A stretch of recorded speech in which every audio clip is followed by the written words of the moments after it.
Today, I'm setting out to build a completely hidden gaming room in my garden with a secret entrance nobody will ever find. This is going to take an insane amount of time and Robux, so hit that subscribe button to support me on my crazy gardening journeys. Now, let's get into the build. If we go down and go towards the back, what you have to do is actually pull out a trowel. This is where it gets a little bit complicated. So if we grab this trowel right here and we move the cacao out of the way, we squeeze through here, and this is the fun part. We then pick up the cactus, walk through, cancel. Look at this. Ta-da! So this is what we started on the last stream, and this is supposed to be my gaming room. Now, it looks like some of the plants did rotate whilst we logged back in. I hate it when that happens because now the beanstalks are kind of blocking up my gaming area. So let's start by quickly fixing this. Okay, I guess I can go here. That looks so ugly. I hate it when the plants rotate, dude. Because look, now it's disrupting my whole area right here. Okay, come on, just plop yourself in. There we go. And this one. How's this happened? All right, there we go. Double do. So this is supposed to be my little gaming area. Actually, this one's annoying me.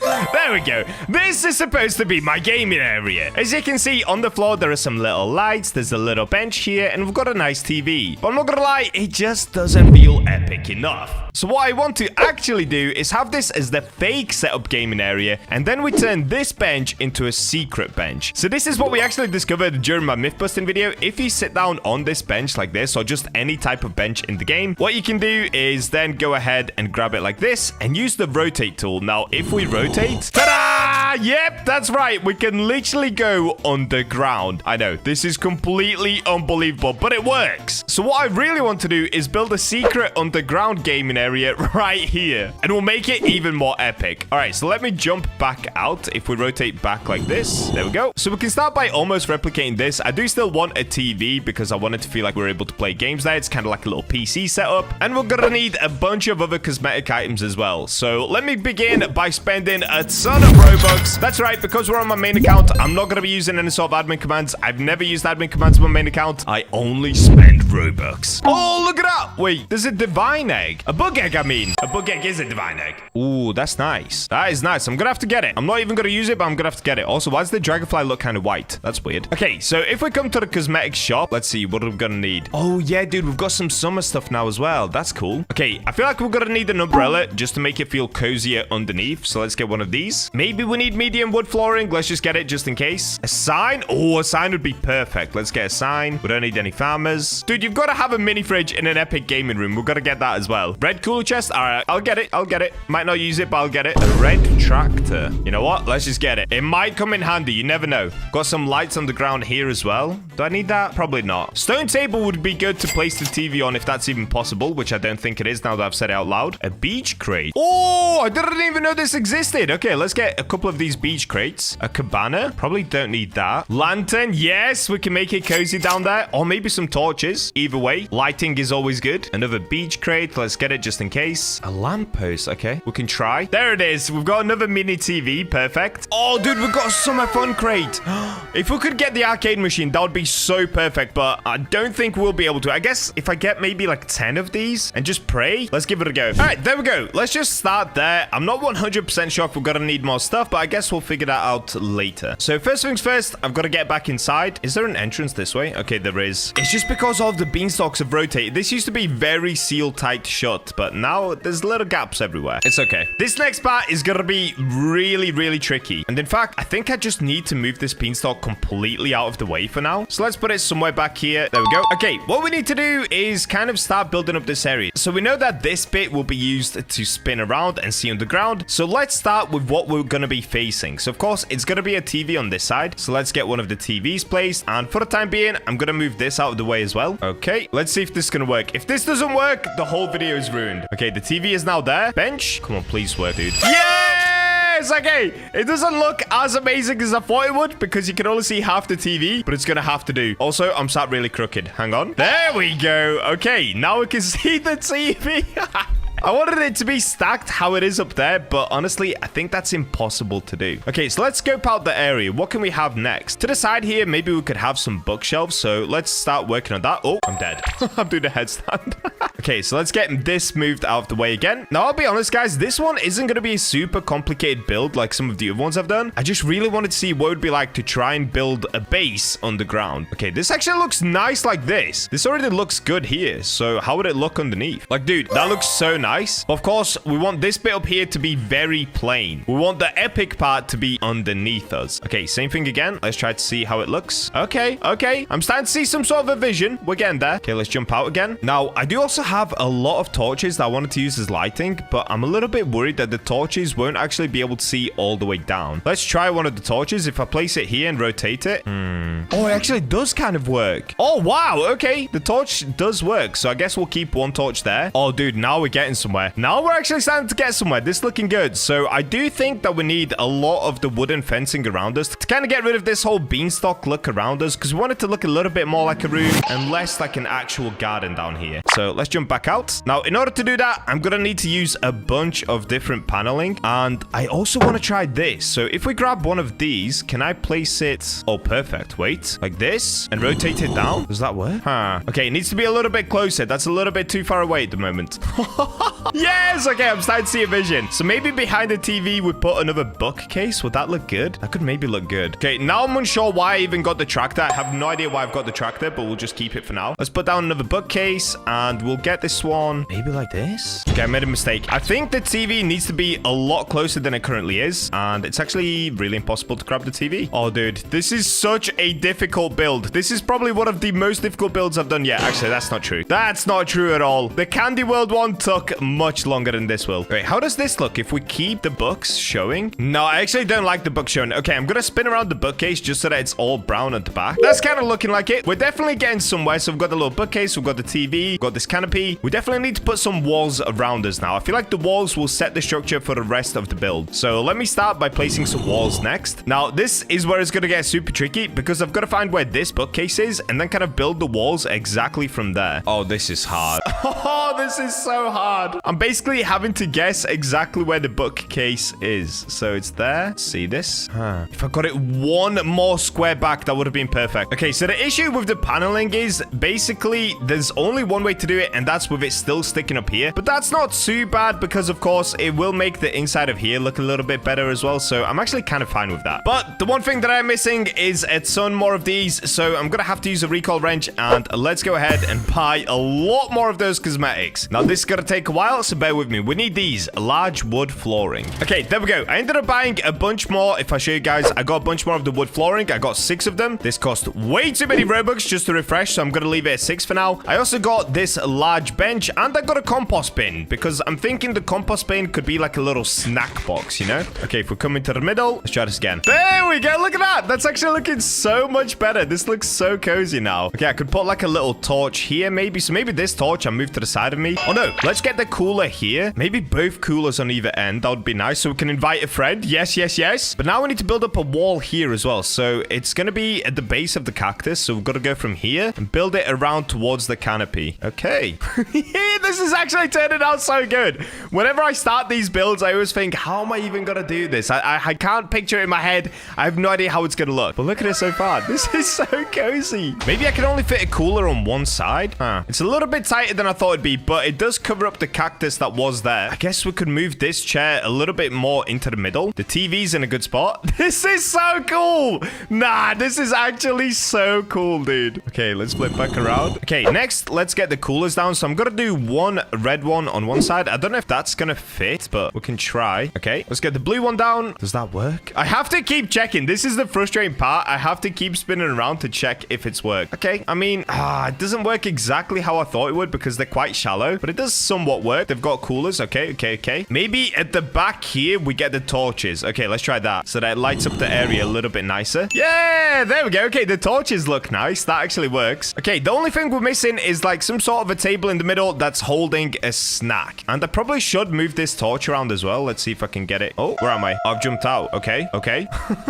This is so hard. Maybe if I place it right in the corner here, it could look cool. Okay, we'll come back to that. So let's go for a table. Now, I've gone for this long table here. I don't know if that was the right call or if I should have got a shorter table. Guess we'll find out. Okay, did that work? I mean, it does work, but it covers up a lot of the TV. Huh. Dude, I wish I could move the TV around down here. Yeah, it doesn't work. Whenever I try to move it around down at the bottom, it just kicks me straight back out. So maybe I'll hold on to the TV for now. Let me just try to get the snacks down. Let's do that next. Oh, wait, this could look cool, actually. Yeah, let's do this. Oh, no. That completely blocks the TV. That's way too big. Look at the size of the snacks. Okay, maybe we move the snacks to the side. Yeah, let's try that. Let's see, what else do I have? Oh, I've got this trophy thing. Okay, we can place that down. That could be kind of cool. Oh, maybe a wind chime. Okay, and then over that, I'm probably out of space. There's not many things that I can place. Maybe this bunny statue could look cool. I want maybe some sort of statues at the back just so it looks like more of like a gamer room. Does that make sense? Okay, I'm gonna have to move this beanstalk as well. Oh, wait, this one can actually go quite far back. All right, there we go. I think the gamer room is finished. So what I need to do now is basically move this back to where it was. Let's go ahead and place it here. I can move this one a little bit, this tile. And we want it to be kind of in line so that it looks like this is completely upside down. Actually, I don't want it perfectly in line. This is fine. This is fine. This works. Okay, let's get the TV back on top where we had it before. Nice. That looks good. The one thing that I am missing is a beanstalk right here. Because I've had to move the beanstalks around so that they don't show up inside of the gaming room, what I'm going to have to do is use a reclaimer on this beanstalk right here. Even though it's got all these beautiful mutations on it, if you have a look. Oh, dude, I've got to get rid of all of these. No, dude, these took so long to get. Oh, wait, let me try trowel one more time, but I really don't think it's going to squeeze into that little gap, which is super frustrating. No, it cannot get placed. Oh, dear, dude. Okay, we're going to have to do it. We're going to have to do it. We're going to have to bite the bullet and just use a reclaimer. It's going to be worth it, Bacha. Don't worry, buddy. Okay, let's place it down here. I'm not even going to pick up anything from it. Actually, yes, I will. I can't just leave it, dude. Okay, let's get everything from here. All of the beanstalks. Oh, this one's cool. What is this? Okay. Oh, dude, some of these are so sick. Celestial. Oh, wait, this is one of my tall ones. Okay, I definitely cannot get rid of this, dude. We've got to get a smaller one in there. Which one should I reclaim? Ah, this is so horrible. I don't want to reclaim any of them. Okay, you know what? I'm just going to bite the bullet. Let's do it. Let's do it. Let's do it. Don't think about it, Bacha. Let's go. 3, 2, 1. Okay, it's gone. It's gone. It's done. Hopefully, it grows even bigger than it was just then. Oh, wait, dude, I already had a beanstalk seed. Oops. I didn't even have to reclaim. Okay, let's be really precise. It's going to be right on the edge. Click. Okay, now if I press grow all, what do we have here? Did it cover up the hole? Please. Oh, we got a really big one. I think we got a bigger one than we previously had. Wait, let me climb to the top of it. Oh, dude, it ended up being the biggest beanstalk in my whole garden. Look at it. Yo, W Bacha look right there. Subscribe to get the Bacha look for yourself. It works on every single game that I play. We had to reclaim a beanstalk and we ended up getting an even bigger one. That's insane.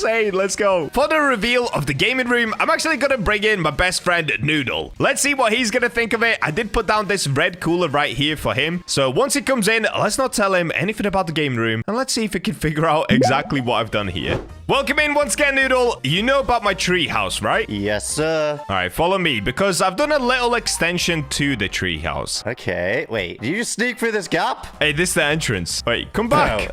No. Is this a maze again? Nah. You're not doing any more of them. There you go. Okay, now if you drop down here and you come through this little secret entrance at the back. Okay, now we're going to see this. Now, does this work for you? If I move this cactus, can you jump through now? What's it look like on your screen? There's just giant cactuses. Yeah, where am I stood right now? You're just running through it. Oh, wait, that's epic tech. Okay, basically, I used the trowel to move it and then run through. What? Okay, wait. I'm gonna try and move one. Okay, I'm in. He's in. Okay, I'm gonna sort. Who are these dudes? I'm gonna sort these later.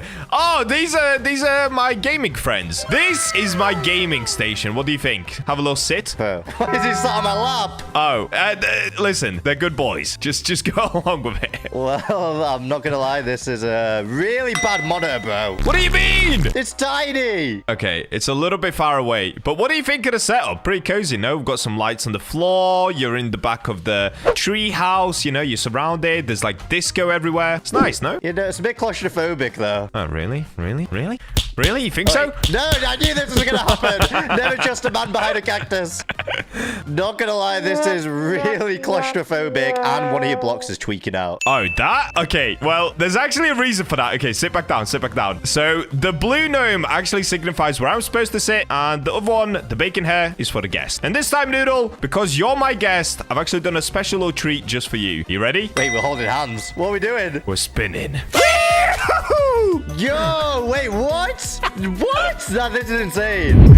Welcome to my secret gaming room. Nah, that is way cooler. So, and it's spacious down here. Wait. How is it more spacious down here? What are you talking about? Because I'm not trapped behind cactuses. Look at it. Okay, that's fair. It's a lot more cozy, right? So let me show you around. We've got little books on the side here. We've got our gaming trophies at the back. I tried to do something with the canopy. It looks a little bit odd, I will admit. The TV is also cut in half, but we'll rock with it. And then if you look to your side, you'll see you actually have a little red cooler right there. Yeah, okay. So you've got a red cooler. I've got a blue one. That's for our snacks. And that's about it. It's just a cozy little gaming room. There's also torches at the back for a little bit of mood lighting. What do you think? Nah, this is honestly the craziest thing ever. I'm more shocked over the tech. Yeah, it's good, isn't it? I honestly didn't know it existed until I did the myth busting video. And if you zoom all the way out and go all the way down, you'll see how cool it actually looks. It's its secret little room underneath all of the gardens. Nah, this is insane. And you've even got rainbow sunflowers growing underneath the map. Oh yeah, I don't know what that's all about. That's a little bit odd.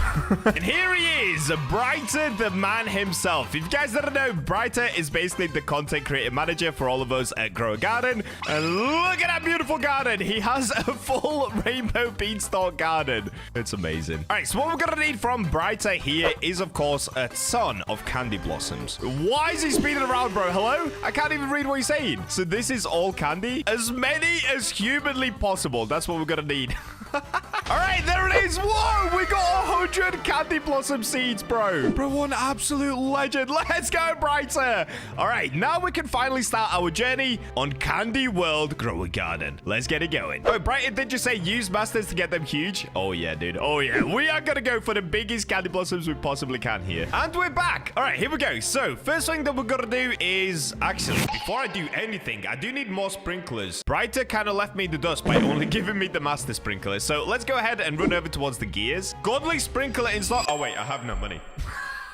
Okay. Oh, dude, I need to buy Robux on this account as well. All right. Let's begin by buying some Robux. These are going to come in handy later. We're going to have to spend a ton of Robux on the cosmetics anyway, so let's go ahead and juice up this account. Okay, now that we have Robux, we can continue buying all of the sprinklers that we need. So let's get all of these godlies. Honestly, I probably only need, let's say, like 4 godlies, because I should be able to place down all of the candy blossom seeds at once. Okay, let's get 1 more for good luck. Okay, one more. Maybe we need 6. I'm just going to be on the cautious side. There we go. Next, we need the advanced. And there we go. We've got ourselves all of the sprinklers that we need for this challenge. So next up, let's go ahead and place them all down. Now, the way that I'm going to do this is pretty systematically, actually. I should probably get more basic sprinklers, but I'm just going to ignore it for now. So let's start by placing 1 here, 1 here, 1 here, 1 here. Same on this side with the basic sprinklers. Okay, next, we'll do the advanced sprinkler. So we'll just place it in the same area to make sure that they both cover the same spot. Oh, I should have got 8 of them.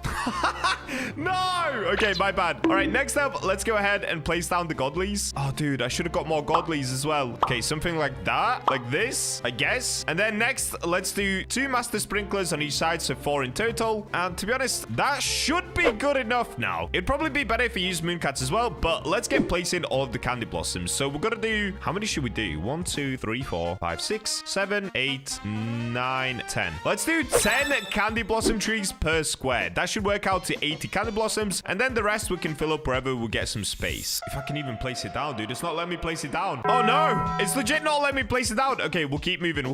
Let's do it like this. Oh, dude, I can't place them. Okay, that will have to do for that. Let's just keep it moving. Bro, this is stressing me out. It's not letting me place them. Okay, I don't know why it's not letting me place them. We'll move on to the next square. Let's go. No, bro, I'm having such trouble placing them all down. Come on, we're almost there. I'm really hoping some of the trees have grown gigantic. I guess there's only one way to find out, and that's going to be literally right at the end. Dude, we still have 50 candy blossoms left. How has this happened? Okay, I'm just gonna spam place. I've given up. I'm trying to do it systematically. I'm just gonna spam place them everywhere. Let's go. Okay, we start the... Oh! There's like a gigantic one growing out. Yo, that's gonna be insane. That is gonna be so insane. Okay, there we go. We've placed every single candy blossom that I had. So let's go ahead and now just click grow all because we don't have to wait for it. Come on, dude. Please, give me some that are huge. Oh, what? Oh, this is amazing. No, this is actually amazing. Wow, look at this. Candy blossoms everywhere. Literally everywhere. What is this? Look at the size of this tree.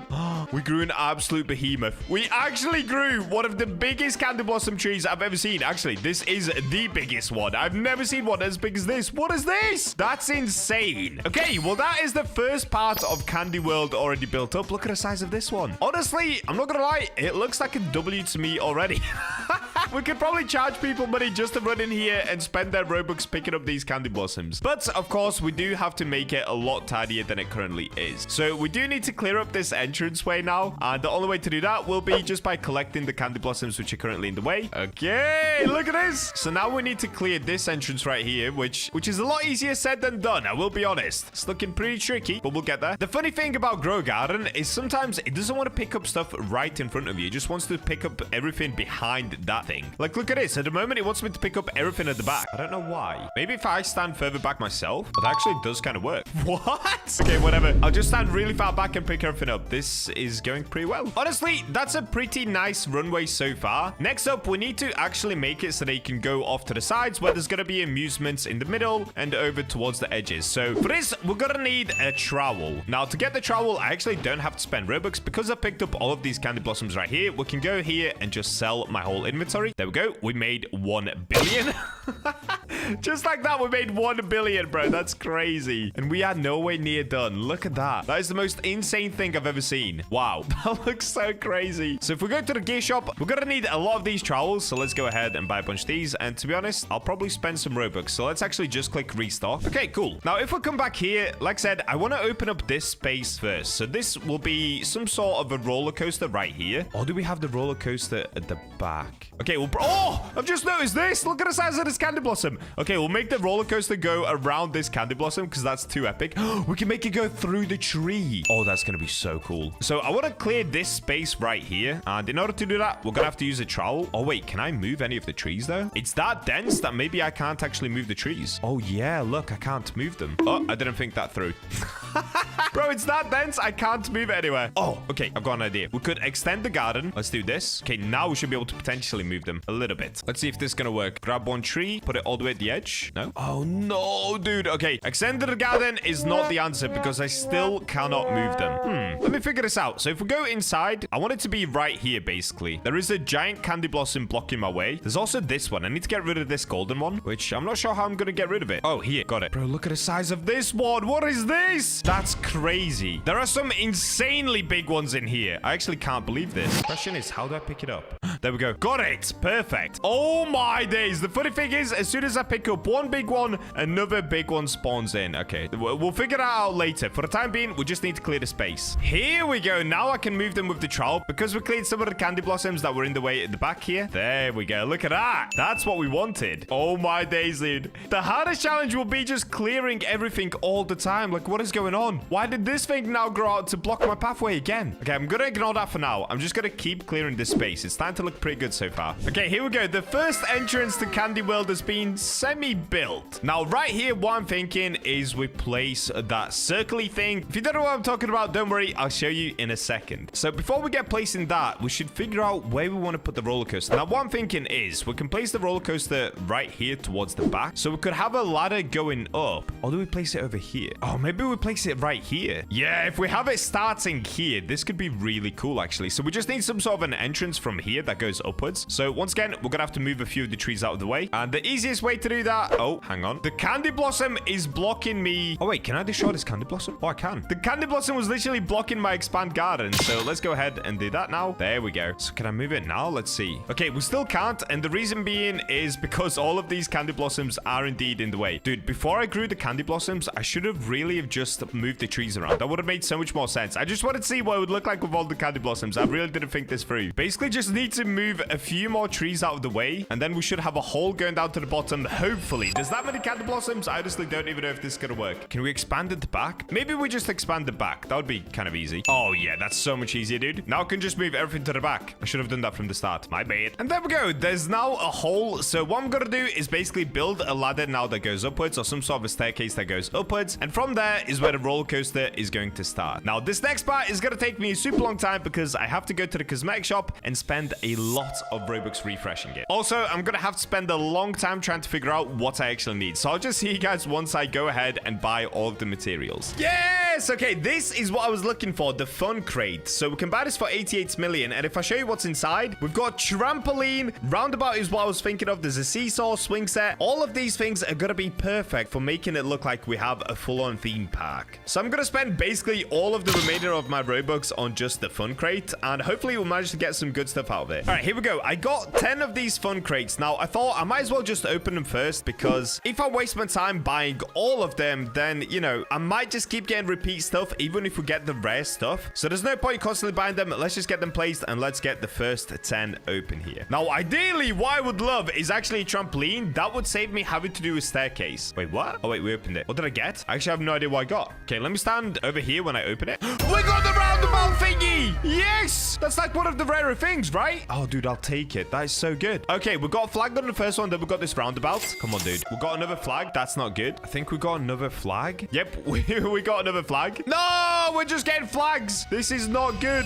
Yes, we got a swing set. Let's go. That is such a W. Another flag. Oh, we got the blue one, though. That's good. We got the seesaw. Yes, dude, we're getting just about everything that we need. I think the only thing we're missing is, yeah, we're missing the trampoline. If we got the trampoline, that would be perfect. Okay, another swing set. Another swing set. That's crazy. 3 of these is pretty nuts, actually. What am I gonna do with these? Okay, we'll figure it out towards the end. For now, we put them away. Okay, back to the cosmetic shop. Also, just show you guys, currently, I'm up to, well, I've got these things. I'm not quite sure what I'm gonna do with everything yet, but I've got a little plan in mind. Okay, I've run out of Robux once again, and for some reason, it's not letting me buy more Robux, so I guess let's just get started. I'm gonna ignore all of the candy blossoms for the time being, just because they are blocking a lot of the path, but I can clear that later. This is the opening that's gonna come out to the roller coaster, so what we can do is start placing the stuff down that we need in order to be able to make the staircase. And for that, I've decided to go with this. Is it gonna work? I have no idea. Let's find out.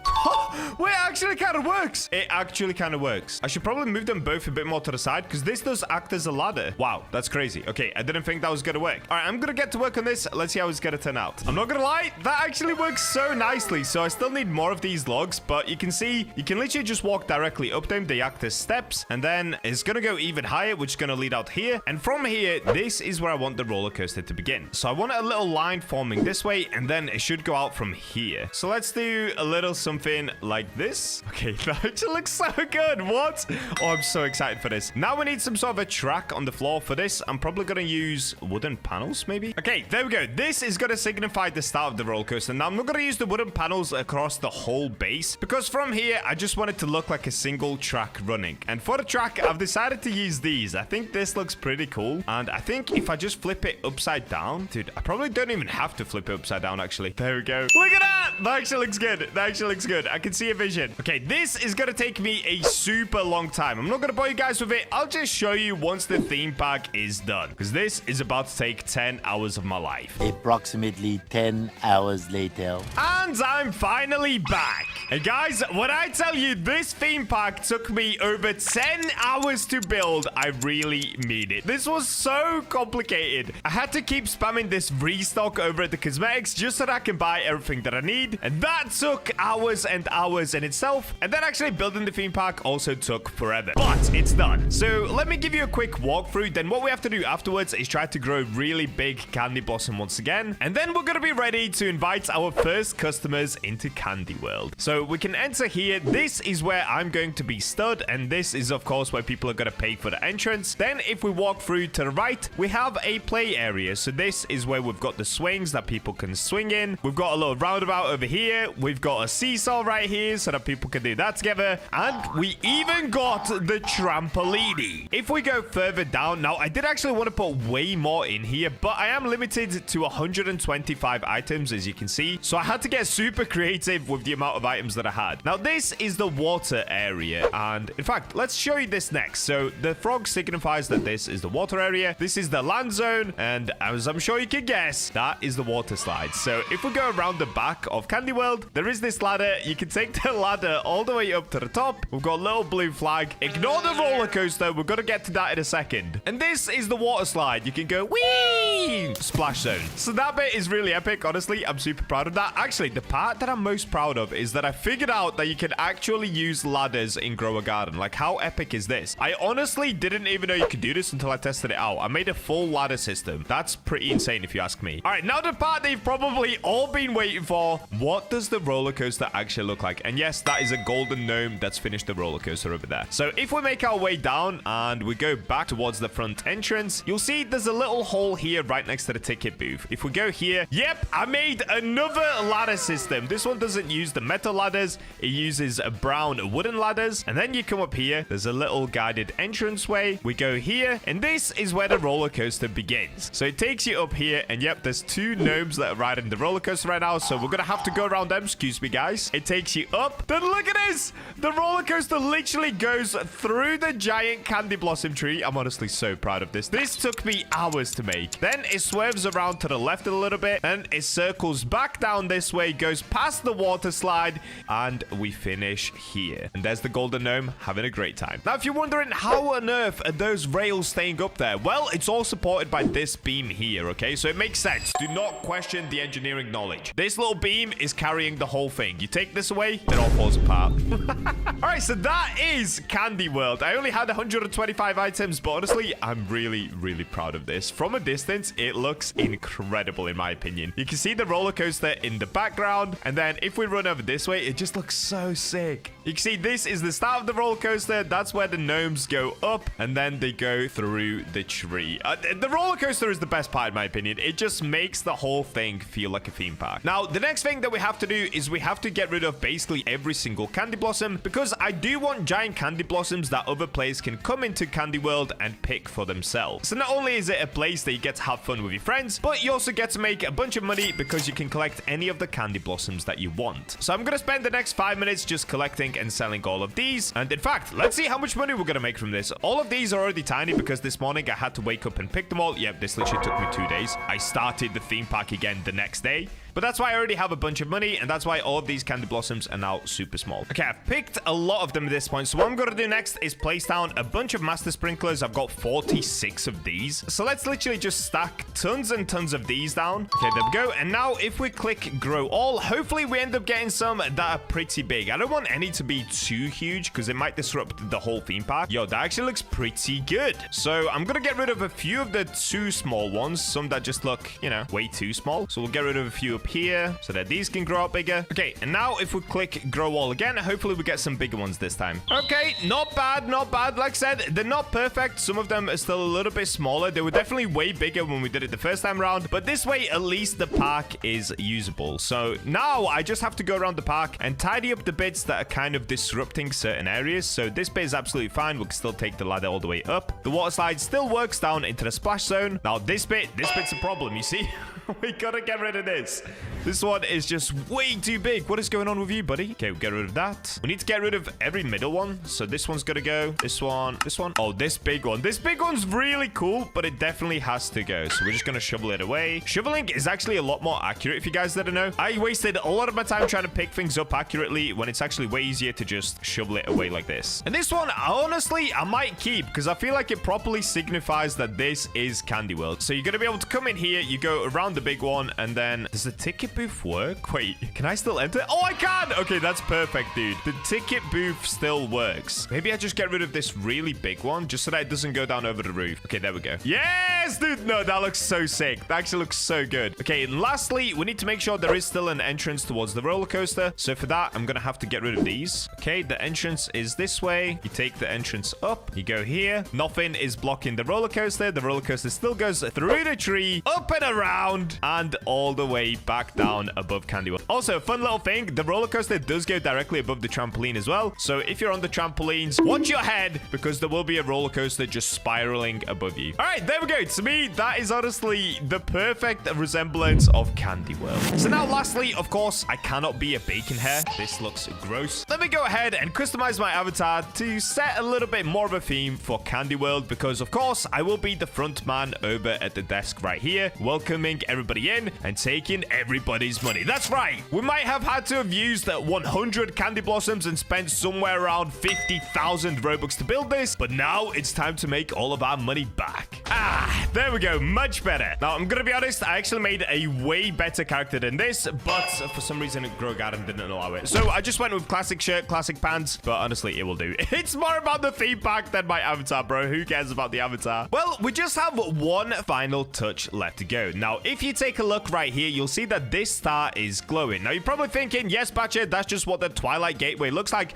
No, the shining star actually resembles all of the candy blossoms because we're going to make all of these bad boys shine. Now, in order to be able to do this, what we're going to have to do is get a bunch of lightning rods. So let's go over here towards the gear shop and let me just buy a ton of these. So I think I could place 3 in each sector of the garden. That should probably do, which means having to buy 6 of these. Okay, there we go. We've got 6 of them. So let's go back into the garden super quickly. Let's place down each one of them. So we'll do one in the corner there, one in the corner over here. Perfect. One right there, and then one over at the back. Cool. Same on the other side. Boom. Done. Cool. Now, in order to be able to get the lightning to spawn in, I am not gonna wait around for it because we have used an admin for this video. Anyway, let's get Brighter back in here and hopefully he can spawn in thunder for me and just turn all of these candy blossoms shocked, which is gonna make them all glow like this star right here. Oh, and here he is, the legend himself, Mr. Brighter. Brighter, bro, what happened to your garden? What is going on here? He just has one of these star callers and just a fried cooked owl at the back. Okay, this has took a turn for the worst. I don't know why Brighter got rid of everything, but he's an admin. He can do what he wants. So straight away, he has spawned in the thunder for me. Legend. He said, nice avatar. Okay, I'm going to show Brighter around. So first things first, ticket booth. Whoa. Yep, that's where you pay. Then come this way, my friend. Here we've got the roller coaster. Come on, Brighter. Oh, wait. Oh, no. I got launched into oblivion. Lol, that's so cute. Okay, he likes it. He likes it. Follow the roller coaster around, my friend. This way, this way. Come this way, Brighter. I hope he's having fun here. Oh, wait, what's this? Oh, we've got to get rid of this. This is way too big. Okay, some of these have grown really big. There we go. Look at us. Just 2 fellas having fun. Said this is great. Yes, our first happy customer. Let's go, dude. All right, so hopefully, yeah, look at that. The thunder is striking everything. And as it strikes everything, we are going to get a bunch of candy blossoms that look super bright and glowy like this. That looks so cool already, dude. Shout out to Brighter once again for helping me do this. He spawned in the thunder for me. He said, should all get struck, I hope. Thank you, bro. He's going to get out here. I'm going to wait for everything to become shocked. And then we're going to invite in our first customers. Let's go. All right, I'm in my Discord server at the moment. I've got everyone riled up in General 1, telling them that I'm about to put the link in. Here we go. Join to be in my Candy World theme pack video. You must pay the Candyman to enter the theme pack. He will show you around. Have fun. Let's put it in. And instantly, we should be getting joiners. Yep. Okay. Yep. The server's full already. Bro, my community is insane. If you guys want to be in one of the future videos as well, you can join my Discord. I'll put the link to it at the top of the description and top of the comments. Here we go. We've got 4 joiners. Let me show you around. You may pick any candies you like along the way. Okay, let me get inside the booth. First thing they've got to do is pay to enter. Wait, this guy... Oh, wait. Are we about to get a mouse? Are we about to get a pet? Are these guys just breaking in? Okay, I think he's trying to trade me something. Okay, he gave me a sunflower. Thank you, Durr. Appreciate you, buddy. Okay, he has entered. All right, I'm going to go outside to make it easier. I feel like, honestly, it's kind of hard for them to trade stuff to me. Because of all the candy blossoms around, sometimes it just pops up saying E to take the candy blossom. That's the problem. Okay, we just need Rin to trade me something, or let's see. What is it gonna... But he has a strawberry. Okay, I'll take the strawberry. Anything counts. All right, you can take anything you like, guys, but let me first show you around. So, okay, this way to the roller coaster. Let's go, guys. Let's go. This is so cute, dude. Wait, are we missing one? Oh, there's people riding already. We've got to wait our turn, honestly. Oh, and I fell out of Candy World, dude. I fell out of Candy World. Oops. Yay! Yes, we're all riding the roller coaster together. Let's go. Oh, some dude has already found the water slide. This is so good. There we go. There's someone at the top. Epic. Let's go this way to the water slide. Let's go, guys. Let's go. All right, for this, we go up the ladder. One at a time. Be careful. Be careful. All right, let's go. Let's go. Let's go. Okay, I think everyone has come down. And then we can go this way. We've got a little play area. Can I get this candy, he said? Take whatever you like, buddy. This is Candy World. A Candy World, we offer everything. Because I don't want to sit on the seesaw with me. Let's go! Just me and Blazer. He said, wee. Honestly, what is going on? This has actually turned out so much better than I expected it to. Take whichever candies you like, and then I need to get some new customers in. All right, take whatever you want, guys. I was trying to give me a strawberry again. Okay, I'll take another payment. I mean, to be fair, the candies are worth just a little bit more than a strawberry, so that's fair. 2 strawberries. Oh, yes! I'm getting likes on the garden. Let's go!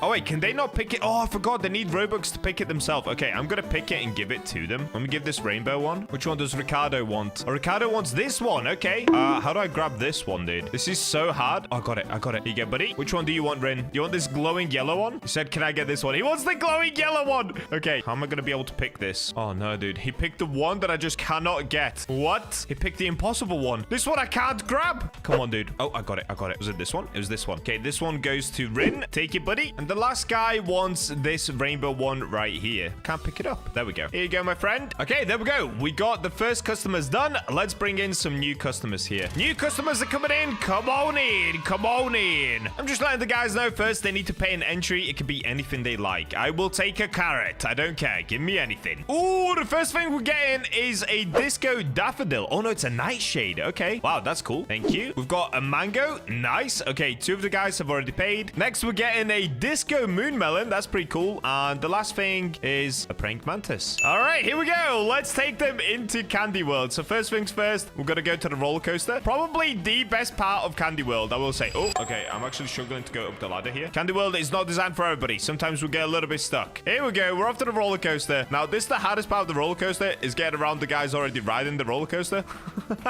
Okay, there we go. Let's get it. Let's get it. Let's ride the coaster. Epic. One epic finish. I'm not going to lie. Golden Gnome, I hope you've been having a great time. You are abusing this roller coaster. You just won't get off it. All right, next we go to the water slide once again. I love that they're all following me, bro. That's so cute. There we go. 1, 2, 3, 4. And then let's show them the play area. Yeah!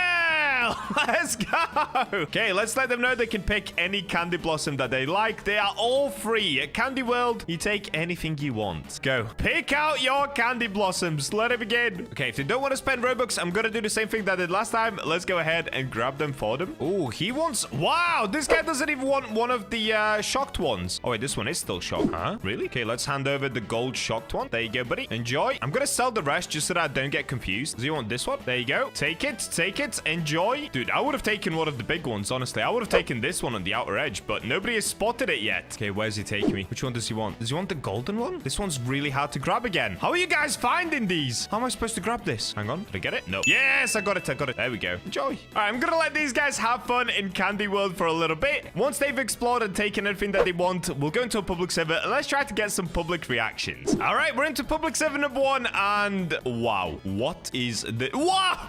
What is this? Giant coconut tree, giant coconut tree. Listen, none of them compare to Candy World. And look at this person right here. Let me like her garden. She literally just has 1 carrot. I'll give her a pity like. Come to Candy World, where all your dreams can come true. Bro, I just want more people to ride the roller coaster. I'm not even gonna lie. This took me so long to build. I don't want to end this video. This was so much work for such a little amount of payoff. At least it looks cool, though. It looks so sick. I'm so proud of this build. Can you please give me any fruit? Take this. She is now a millionaire. Let me show you around Candy World. Come on. Come on, random stranger. Come this way. Come this way. Follow me. Yep, put that candy blossom away. Let's go. There are plenty more candy blossoms in here. Don't be shy. Okay, let's go up the roller coaster. Come on, stranger. Dude, I just realized I'm leading strangers into my Candy World. This is what your parents warn you about, guys. Do not take candy from a stranger unless he has blue skin like this. Then you're fine. Okay, let's go past the roller coaster enjoyers. Look at these guys. Oh, this guy's a little nervous, but he's excited. He's nervous, but he's excited. Where did she go, dude? Follow me. You can go this way. You can go this way and rejoin the track. Here we go. Like this. We go through the tree of Nazareth. We go up the loop-de-loop. We go down the loop-de-loop. And yippee! We made it. Oh, she's stuck. Oh, she's dead. The Candy World coaster takes 130 lives per year. It's normal. It happens. Don't worry. Where is she? I can hear her jumping around. Where is she? She's hiding in the Candy Blossoms. Okay, this way, this way. Follow me, follow me. Oh, she left. She didn't care about Candy World. It's because she broke her legs. Let's be honest. She broke her legs and she's trying to sue me now. Now, this thing, I haven't even seen what it actually looks like yet. This is what a seed looks like, and this is what the fruit from it looks like. It is now the rarest item that you can get from the seed shop, so of course, we are going to be grinding all the way up until we can get it. So first things first, let's start by coming over towards Sam and let's get ourselves some carrot seeds. Same start as always. This is the only way to start to grow a garden. Let's get these planted and let's watch them grow. There we go. Oh, straight away we actually got a decently sized carrot. So we've got 0.37 kg carrot. Let's sell this. 55 schmeckly shekels. Let's go. Now I could go straight for the strawberry seed, but one thing that I found is it's actually better to stock up on the carrot seeds first and then go for the strawberries later, because the carrots grow much quicker. You can actually progress through the start just by spamming the carrots. So let's get all of these. We go sell once again. In this video, I will also be spending 0 Robux. This is just going to be a hard grind upwards. And I'm also going to try to use as many of the new recipes as we can in order to be able to get ourselves up to, I think you need 25 million to get the sugar apple down here. Okay, let's get all the carrot seeds. That's it. We've now run out of carrot seeds in the seed shop, but we should be able to make somewhere around $400 just from all of these carrots. Even more, dude. We got a golden carrot. We got a golden carrot. That is a times 20 multiply on the carrot. Dude, is this going to be like 1,000 shekels already? Oh, just under 800 shekels. Yo, that is such a good start. Okay, straight away, I can see there are bamboo seeds in stock. Let me check the rest. No, okay. Of course, I cannot buy the bamboo seeds yet anyway, so let's now start spamming the strawberries. And we have some left, so let's get some blueberries. Like I always do, I'm going to put the strawberries on the left. I don't know why I like it this way. I just think it's way nicer looking, and we'll do the blueberries on the right. All right, and now it's just going to be a waiting game. Blueberries take a little while to grow, and to be honest, so do the strawberries, but it looks like we are getting quite a big strawberry bush here. That's actually a good start. Whilst we're waiting for those to grow, we will also wait for the next seed shop, which should be in 10 seconds, and then we should be able to get more of these carrot seeds. There we go. Oh no, we only got 6 carrot seeds. Okay, we actually got cooked, but let's get more of these strawberries. So I'll get one more strawberry down here, and we'll get all the carrots down right here. Oh yes, dude, we got a big carrot. I actually need this. The bigger the plants that we get, or the bigger the fruits that we get, the more money we're going to be able to make. So hopefully they all just keep growing gigantic. The last time that we did this, we ended up growing one of the biggest pumpkins that I've ever seen in Grow Garden. And someone did actually steal it from me. So hopefully today, nobody steals anything from me. Also, we are not going to be trading at all in this video. This is all going to be just a pure hard grind upwards. Now, if we come to the gear shop, one of the new things that you'll notice is there is this, the cleaning spray. This came out in the new update, and you can use it to craft other things, which allows you to get brand new mutations in the game. But unfortunately, it does cost 15 million, so we are nowhere near ready for that. But we are almost ready for the bee swarm already, which is perfect because we are going to need a lot of honey today. As you can see, everything from the new crafting recipe does actually involve having a ton of honey. Oh, this would be cool. Dandelion seeds. So we need bamboo and manuka flower. To get the manuka flower, we need daffodil, orange tulip, and honey. Ooh! To get this, the crafter's seed pack. This gives you crocus, succulent, violet corn, bamboo, cocoa vine, dragon pepper, all new stuff. We're gonna need the flower seed pack and honey. So yeah, we are gonna be spending a ton of honey in today's video, which does actually mean growing as many large plants as possible so that we can get as much honey as possible. All right, next up, let's collect all of these strawberries right here. Perfect. And the blueberries,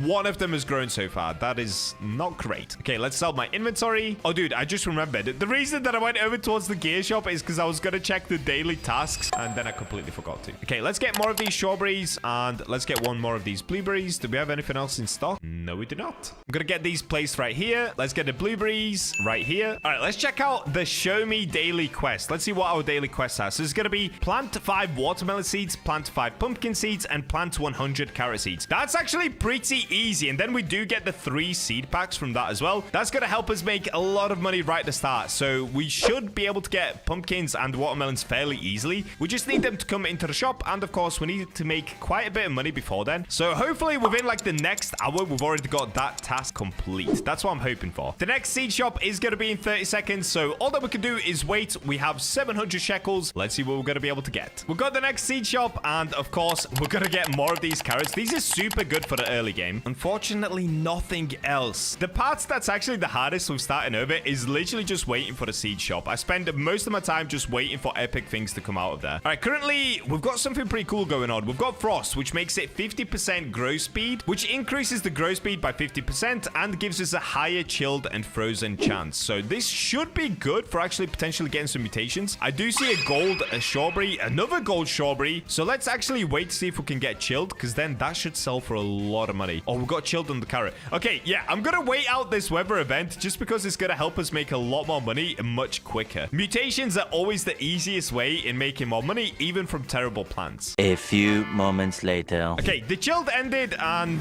yeah, we got cooked. We got cooked.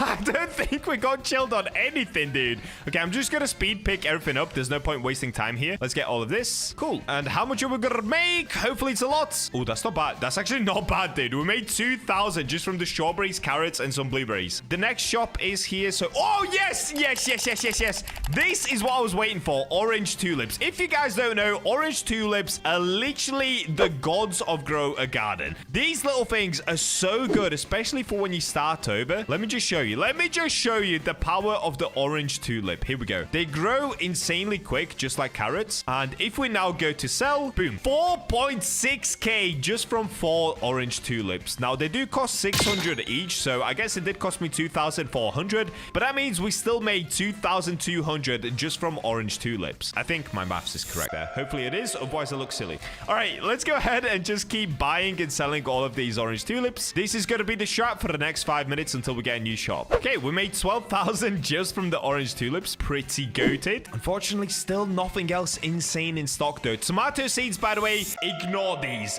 These will just suck up your money and take an insanely long amount of time to grow. So let's go back to the carrot seeds just because these are super quick. And I guess because we do have a decent amount of money, we could also stock up on all the strawberries that we can get and all of the blueberries that we can get. The more bushes that we have at the start, the better, really. So let's go ahead and grab all of the strawberries. Let's grab all of the carrots. Let's grab all the blueberries. And let's plant more blueberries, actually. Okay, now we can sell. Boom! Actually, no, don't. I said boom and I made 1,000 shekels. That is definitely not a boom, but whatever. Okay, we've got the next shop in 1 minute. So we have nothing left to buy. We've got to wait a minute. Like I said, the whole start of this journey is a pretty big waiting game. Oh, once again, though, golden carrot coming out. Oh, once again, though, golden strawberry coming out. That's pretty nice. Okay, we can sell everything that we have once again. And we've got the next shop. Here we go. Carrot seeds once again. Let's get as many as we can.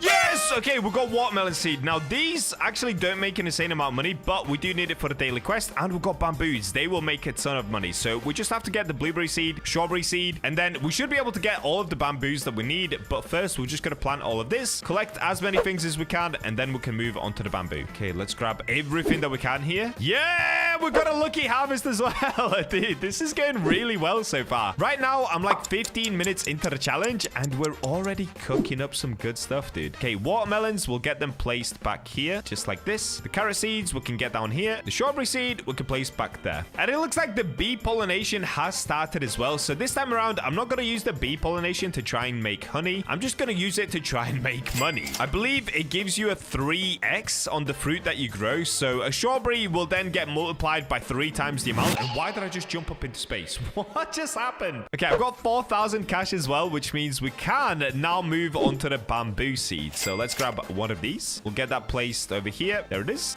No way. Dude, we actually got decently good sized bamboo as well. Okay, that's going to sell for so much more than it should. It's not insanely big, but it is pretty chunky looking. That's good. That's so good for us. And the watermelons are now coming along as well, which is perfect. Yeah! What is this? No. What is this behemoth? Why is it that big? Bro, that's bigger than my head. Oh, if this was in real life right now, I could dive into that blueberry. That's amazing. Oh, and we got a big strawberry as well. Okay, I'm not going to waste my time waiting for everything to become pollinated. I'm just going to grab and go. Dude, we're growing another big strawberry. Yes! We've got that noob look once again where everything that we grow is just absolutely massive. Okay, I've got enough for another bamboo, so let's grab that. Perfect. We'll place that one next to this one. And we can pick up the really thick one, which of course I am going to pick up straight away just because we can now sell this and make 22,000 shekels.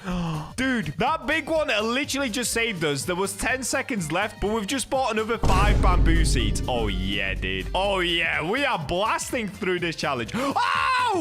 What? Wait. Oh no. Yo, this one is going to make us so much money, guys. This one is going to make us so much money. Bro, we've got the Empire State Building. That's crazy. Okay, dude, noob luck is real. I'm telling you, noob luck just gives you everything absolutely massive, bro. How is it that big? That's one of the biggest bamboos I've ever grown. That's insane. I'll take it. I'll take it. Okay, what have we got next in the seed shop? Oh, yes. It just keeps getting better. This time we've got daffodil seeds, which are a one-time use, just like the orange tulips, but they do make you a ton of money. We'll still keep grabbing the carrot seeds, and to be fair, I'll probably still keep grabbing the strawberry seeds as well, just because I do want as many plants as I can possibly get in my garden right now. Okay, let's get these daffodils down at the back. Let's get these carrots down. Oh, we got another giant blueberry. Okay, I'm not gonna waste any time on anything. Just keep picking everything up, and let's just keep making money. We can now get the daffodils. Perfect. And let's go sell. Boom. 7,000 shekels. We're actually flying through this. This is insane. Okay, we can get another daffodil, and I think that's it for the rest of. Yeah, that's it for now. But it looks like the bamboos are ready to get picked. I'm not gonna waste any time. I guess I actually will, because it won't let me collect. Okay, we've got to waste a little bit of time. It's not letting me collect. I don't know what to do with the giant bamboo. Yo!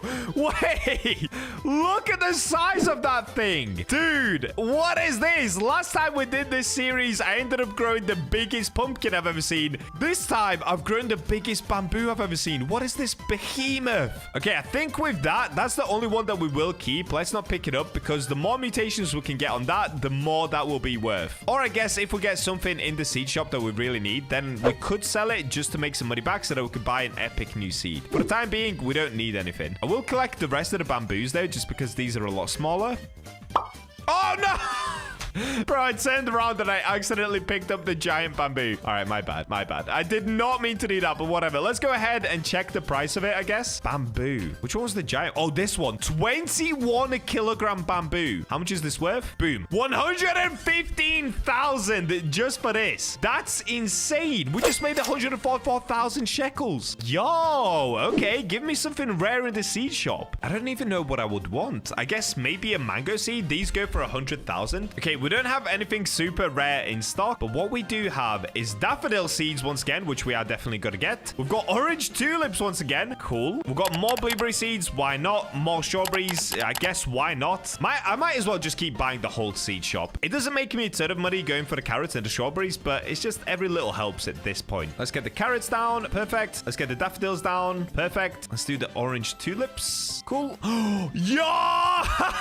We got a big orange tulip, and even better than that, we got a golden orange tulip. Dude, this thing is going to be worth so much money. It's gold. No, wait, what is going on with this account? This is the luckiest start I've ever had on Grow a Garden. The watermelons are coming along as well. Okay, let's grab all of these. Bro, I'm telling you guys, this will be like 50,000. As soon as the daffodils are done, this is going to be insane. There we go. We've got all the daffodils. Let's go sell. Come on, 50,000, please. 65,000. Just because we got those orange tulips. We got a giant orange tulip and a golden orange tulip. That's insane. We're on 104,000. I'm literally 25 minutes into recording this. Wow, that's impressive. All right, next, we've got to wait for the next seed shop. Oh, yes. Okay, we finally got something good in stock. So I've been grinding for the last like 15 minutes. Nothing exciting happened. I basically just kept getting these carrot seeds, strawberry seeds, and blueberry seeds. But look what we just got back in stock. We've got 25 orange tulips. That's insane. Let's go ahead and grab all of these. And not only that, we got... Where are they? Boom! 12 bamboo seeds. Oh, dude, we're about to make so much more money. Now, on top of that, I did actually end up picking up the watermelons, and 4 more watermelons did go back in stock. So I've got 4 of those placed. And if I show you, I do have 4 of these still favorited inside of my backpack. So let's begin by placing all of the carrot seeds. There we go. Next, I want all of the bamboos. We'll do them all like this. Then we've got 25 orange tulips. That's crazy.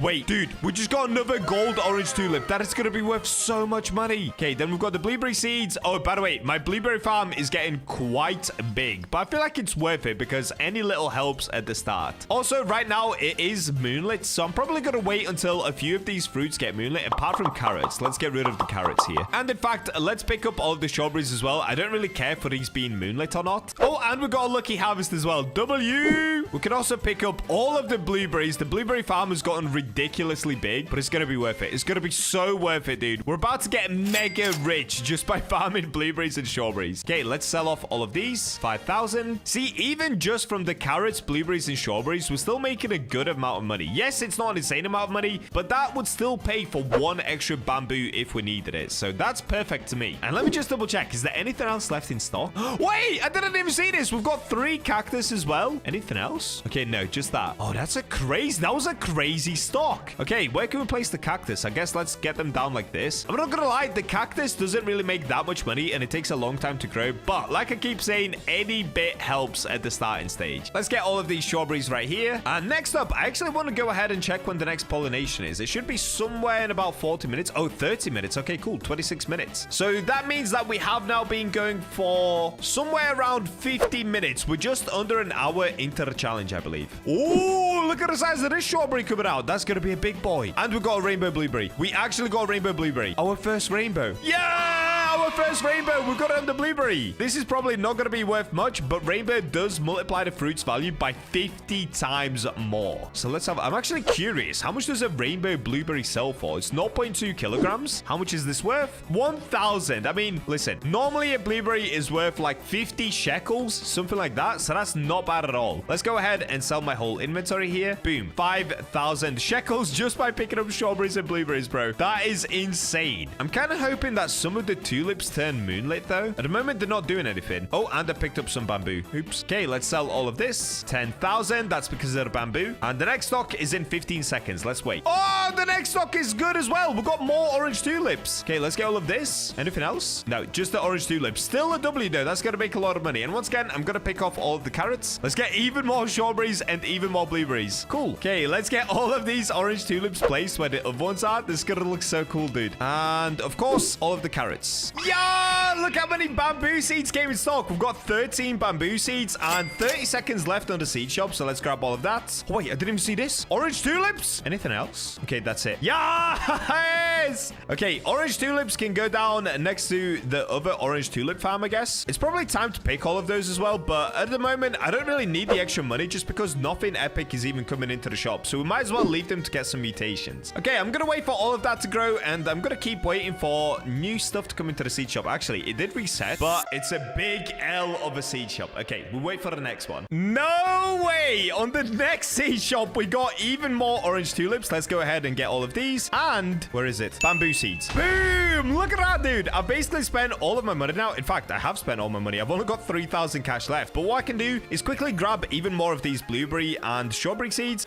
Dude, so many of these are so big. Yo!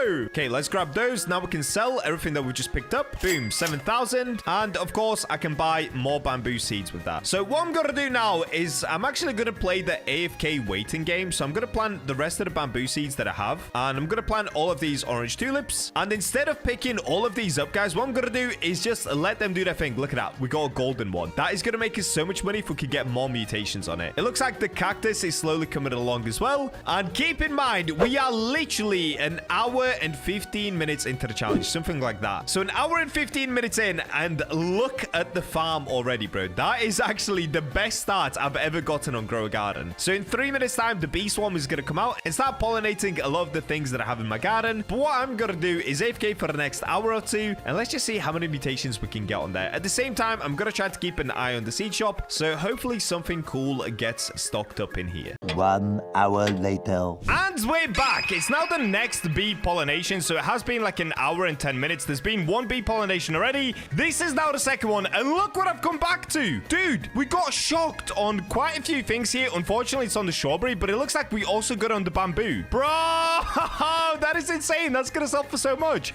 Dude, I got it on the watermelon as well. I got it on 2 watermelons. No way. Did I get it? Oh, wait. We got pollinated on a lot of these. Did I get shocked on any of them? Come on, dude, please. Gold chilled? Gold chilled? Ah, dude, none of the tulips got shocked on them. They actually would have sold for so much money. Unlucky. What I'm gonna do is let these bees pollinate everything. In fact, what we actually could do is start by picking off all of the blueberries right here. So let's grab everything that we can. I'm basically just gonna pick up every single blueberry and strawberry that the game is gonna let me, and then we'll destroy the blueberry and the strawberry patch because I think we're starting to get past that point now. Before we sell, let me quickly check something. How many of these are pollinated? Okay, quite a few. Unfortunately, they're all so tiny, so I'm just gonna sell absolutely all of them. All right, let's see how much money we're gonna make just from the blueberries. What? No! Is that because they were shocked? Bro, we just made 142,000 just from the blueberries. Oh my days. See, the best thing that you can do in this game isn't actually to constantly grind. It's to get yourself set up to a certain point, and then you can just AFK for like an hour. I mean, I did get quite lucky because it looks like the lightning hit just about everything, so we got shocked on a lot of things, which is a times like 50 or times 100 multiplier. I'm not sure what shocked is. So it sold for a lot more than it should have, but still, we just made so much money just from blueberries. Okay, that's basically all of the blueberries picked up, so I can now start destroying my blueberry plants. Okay, we'll get all of these, get all of that. Cool. Next, we'll move on to the strawberries. Dude, pollinated shocked. That's gonna sell for so much money just from strawberries. Okay, I'm gonna grab all of these whilst trying not to grab any of the bamboo. Okay, max backpack. Let's see. How much are we gonna make this time? Keep in mind, this is just strawberries and blueberries. 88,000. 88,000 just from strawberries and blueberries is insane. That's so crazy, dude. Oh, it looks like the pollination did end. That's unlucky, but I'll still get rid of the strawberries just because we genuinely don't need them at this point. Oh, we are getting a rainbow strawberry though. Okay, I accidentally destroyed it. All good, all good. Okay, let's go sell. How much are we gonna make? What, 530? Oh, I picked up one of the bamboos. Bro, we just made 500,000 from one of the bamboos. Yo, the shocked bamboos are gonna go crazy. Okay, since pollination did end, actually, I'm just gonna pick everything up. You know what? Let's just do it. Let's just pick everything up. Let's go. Let's go. Let's go. We did get an orange tulip back as well, so I'll take that. That's perfect. And then we've got these watermelons as well. This is so good. Wow, we are literally just 2 hours into the challenge. Something like 2 hours and 15 minutes. This is going incredibly well. Okay, if we check out what I've got pollinated right now, we're gonna ignore the tulips just because they weigh pretty much nothing. Yeah, 0.06 kilograms. All of the bamboo I will keep though. Okay, it looks like we didn't get that much pollinated on the bamboo. But if we have a look at the other bamboo that we do have, so we've got the shocked wet one. Like, how much is this gonna sell for, dude? How much is this worth? 360,000. 360,000 just for this bamboo. Okay, if I go sell all, are we about to make like 2 million? 3.2 million. Let's go! We are already 20% of the way to getting ourselves the new sugar apple. That is crazy. We're 2 hours into the challenge and I can almost buy one. Well, next up comes the real trick. Oh, apple seed. Actually, do I get it? I'm gonna get it just because apples are pretty good. Oh, watermelons as well. So I'm gonna get these not for money, but because of their size. Because if we can get pollinated, they're gonna be able to make us a lot of honey. So we can place the apple tree. Actually, I'll place it back here and we'll put the watermelons at the front here so that they get pollinated first. Oh, I put two of them close together. Okay, whatever. We're kind of getting cooked with the stock, though. I'm not gonna lie. We did get cactus. I don't really like to get too many cacti just because they grow super slowly. They don't make much money, and they're actually pretty small as well. Oh, you know what? I've actually changed my mind. Let's go ahead and grab some of the cactus as well, because once again, I can use them for pollination, I guess. So let's grab all of these. Cool. And we'll place them down just here. Perfect. All right, next up comes the fun part. Now we can trade in all of this. We can trade in basically 2 bamboos in order to be able to get 10 honey. And I've got 4 of them, which is not that many, actually. Oh, this one's pollinated and shocked. Okay, I'm going to keep this one. It's only 2 kilograms. Oh, it's 4 kilograms. Uh-oh. Okay. We are definitely not going to be able to make as much honey as I had hoped. Got to trade in 3 just to get 10 honey. This one, we're going to go sell because this is pollinated, shocked, frozen. Dude, this could sell for like $1 million, no? Is this going to be $1 million? How much is this worth? Oh, 464,000. Okay. Well, I'll keep it anyway because that is still a very good amount of money. And I think what I'm going to do is try to wait for the next pollination, which is in 43 minutes. I'm going to get a flower seed pack. I'm going to get 10 honey during the next pollination. And then we're going to go for this. We're going to start opening the brand new pack. Could you imagine if we got the pepper? That would be so crazy. Okay, if we go, I want to trade honey. Ooh, let's see. What do we have here? Dude, a bee egg would have been perfect. Unlucky. All right, we'll start just by getting a normal flower seed pack. If we go back to the garden, we can get this open. Come on, dude. Please give me something good. No, that is not what I wanted. We got a rose. Okay, we got cooked. I'll place it down anyway, but a rose does not make us that much money. However, there is a way to make more money. Wait, dude, that's an apple tree. I'm growing the biggest apple tree I've ever seen. What is that? Look at it in the distance. That looks crazy. Okay, we'll come back to that. What I was going to say is we can now go for some sprinklers if there's any in stock, which there isn't. So instead of going for sprinklers, let's grab some of these watering cans and we can start watering this behemoth. What is this? Bro, what is this? This is actually the biggest apple tree I've ever seen. How do we keep growing insanely large things on new noob accounts? Am I even going to be able to collect the apples? This is actually too big. Bro, what? Have you guys ever seen an apple tree like this? Dude, am I going to be able to grab the apples? Maybe not. I actually don't know. Okay, the rose bush, we can water this as well. And now, once again, we've kind of got to play the waiting game. Oh, it looks like it is growing good apples, actually. Wait, W? This could actually be a W. Does it grow bigger apples? I always thought that bigger plants don't actually grow bigger fruits. This one does look like a decently good-sized apple. I'll take it. Oh, dude, finally, we've got some pumpkin seeds. Okay, let's grab 2 of these. These are also fantastic to get pollinated just because they do grow so big. I'm a little bit reluctant to place them already, though. I kind of want to go ahead and grab some sprinklers if there's any in stock now. The stock did just reset. And no, we got cooked. We'll just place them anyway because they do still grow insanely big on their own. If you guys watched the last video last week where I went for the Ember Lily, yeah, we got a huge pumpkin. But pumpkins do take a long time to grow, so let's help them a little bit with the watering can. That's 1, and that's 2. Okay, we basically got it halfway there. It should be able to now do the rest on its own. Ooh, this one's actually a good size. See, this one alone will make me 10 honey once it's pollinated. This one, maybe not. Also, the watermelons look pretty small as well, but we'll go with it. We'll go with it. They're still better than nothing. Okay, the apples are actually pretty small. I got it wrong. All right, at this point, guys, I've just got to AFK until we get new seeds in stock. I'll see you when something exciting actually happens. No way. Guys, I wasn't even going to record this part. Okay, basically, 3 new pumpkins came into the shop literally just now, so I went ahead and planted those right here. And then I planted some more bamboos, but look at this one. Look at this one. I'm growing a giant golden bamboo. Like, this alone is going to be worth so much money. If we get something crazy like shocked on that, bro, that is going to be worth millions on its own. Basically, challenge completed already.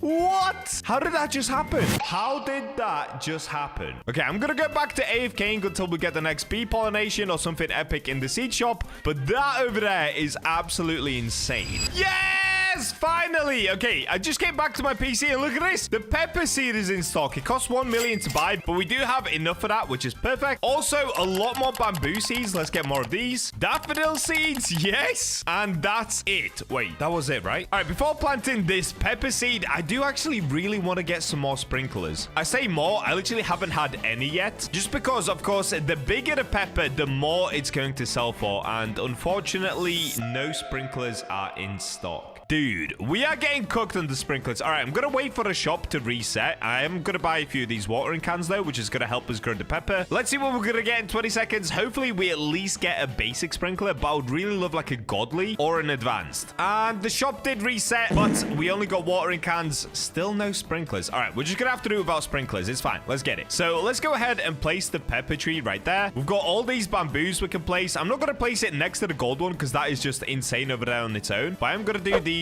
like this. No way, dude. We got another giant one. We got another giant one right here. Look at this. How do I keep doing this? What? Okay, I'm going to place... Dude, we also got pollinated daffodil. Oh, wait. The daffodils I do need to pick up because I don't actually want them to be pollinated. We've got a pollinated pumpkin, but it's the smallest one that we have. That's unlucky. This is gold wet. Dude, please become pollinated and shocked. And that is going to be worth so much money. Okay, we got a pollinated cactus. Let's grab this. How do we keep doing this, dude? This thing is so big. Also, why does it say pepper 10% grown? Wait, where did I plant the pepper? Oh, it's here. Okay, let's grow the pepper. Oh, the rose bush. Okay, I should actually probably get rid of the rose bush because if that gets pollinated, it's not really going to be worth a lot. We now just need to aim for making a lot of honey. So I can grab this pollinated apple up here, this one as well, this one over here. Okay, a lot of the cactus is actually turning pollinated. Question is, how much does the cactus weigh? Let's have a look. Pollinated. Oh, okay, it's good. It's good. It's good. It weighs a decent amount. It's not massive, but it's good. Oh, wait, this is the cactus. Oh, this is the apple. Okay, the apple is 4 kilograms. The cactus is 6.8 kilograms, 7.7. Okay, perfect, dude. Literally perfect. We've also got this pumpkin. We've got this pumpkin. Okay, we've got this bamboo right here. Let's grab this one and this one and this one at the back. Dude, we are getting so many pollinated things. Also, I don't know if you guys have noticed, but in this new update that's just come out, there's like 3 bees that now come out. So there's more pollination that goes on, which is a lot better for us because it means we can make a lot more honey. Yeah, look at that. They're just pollinating. I think it's like 3 at once. So they're basically like worker bees that come out now. Okay, we can grab this one. And whilst they're still doing their thing, we can start trading in the honey. Oh, wait, let me quickly check the seed shop before we do that, just to make sure there isn't anything epic in here. Okay, there's more watermelon, but I don't know. Do we need... Oh, it just turned the big one pollinated. Yo, let's go. That is now going to be worth so much, dude. Yes. Okay, watermelon seed. We'll grab it just in case. And let's just start throwing everything in here. So we'll start with the giant pumpkin. And do we have anything that's like 1 kg? Oh, yeah, the rose. The rose is 1 kg. Perfect. Dude, no way. The high fruit seed is in stock. Okay, I'm going to get this. I'm 100% going to get this. It's 40 honey, but the high fruit makes a lot of money. Okay, let's do the next one. Let's see. Is anything else pollinated? Yeah, the watermelon. Let's grab this. Let's grab this and this and the big one.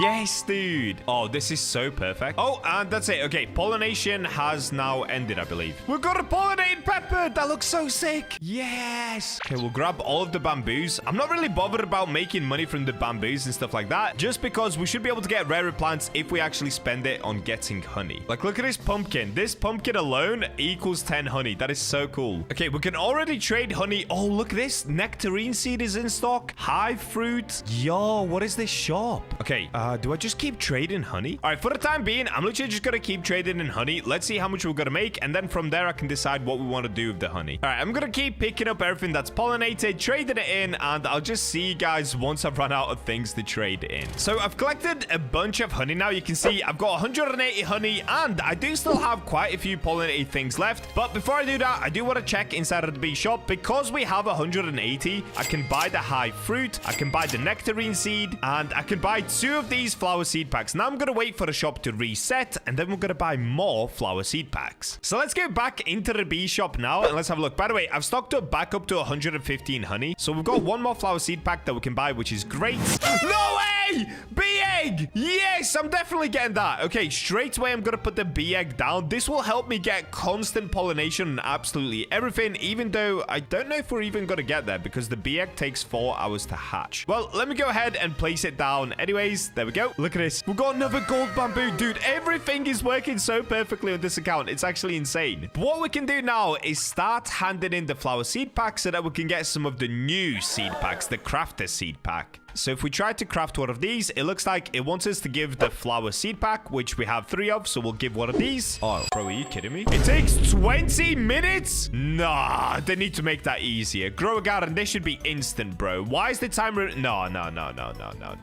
The devs always do this. Guys, why do you always make everything so long? That is way too crazy. It should just be an instant craft. Okay, I'm not going to skip crafting because I don't have any Robux, of course. I guess I need to wait 20 minutes just to get one of the crafter seed pack. That is insane. You're making everyone pay just to get this at this point. There is nobody in the world that's going to get the 0.5% dragon pepper. Like, waiting 20 minutes just for the flower seed. Never mind the honey. Is the honey going to be another 20 minutes? That's crazy. Well, whilst we're waiting for that last thing to craft, what we can do is let's get placing some new seeds down. So, of course, we have the high fruit seed, which we can place over here. I've got some watermelon seeds. That's kind of random, but I'll place them over here. And we've got the nectarine seedy. Oh, dude, this looks like the biggest high fruit I've ever seen. Wait, let me get water in this bad boy because this is insane. Normally, high fruits are actually pretty small. What is this? No. Everything in this garden is growing huge. Look at the size of the apple tree, the bamboo, the high fruit. Dude, I swear there's a thing with new accounts where everything just grows bigger. How am I going to pick this? How am I actually going to pick that? Okay, let's grow the nectarine as well. Okay, nectarine is actually a decent size too. It's not as big, obviously, but still pretty good. We've got the peppers there coming along. Dude, this is an insane garden to say I've been playing for about 3 hours. I think it's been about 3.5 hours now. That thing looks crazy. It looks like a bonsai tree, bro. All right, I'm going to get back to waiting whilst checking up on the seed shop. Oh, actually, wait, it did just restock. Let's get more of these orange tulips. I'm going to keep planting them around my tree just because, well, it looks pretty. That's the only reason. And no way. We got a gold orange tulip again. Yo, and we got this big one. Cool. One epic garden so far, dude. Seriously, this is insane. Perfect. The crafter's pack is ready. Wait, is that it? Oh, that's it. Okay, it only takes 20 minutes. Perfect, dude. So now if we go to crafter, where is it? Pack? Wait, did I not get it? Oh, it's here. Okay, my bad. Let's go ahead and pop this bad boy open. What are we gonna get? Dude, are you kidding me? All of that just for a succulent? Okay, skip. We're gonna do another. Wait, why does it say question mark Robux? Is it broken? Huh. What?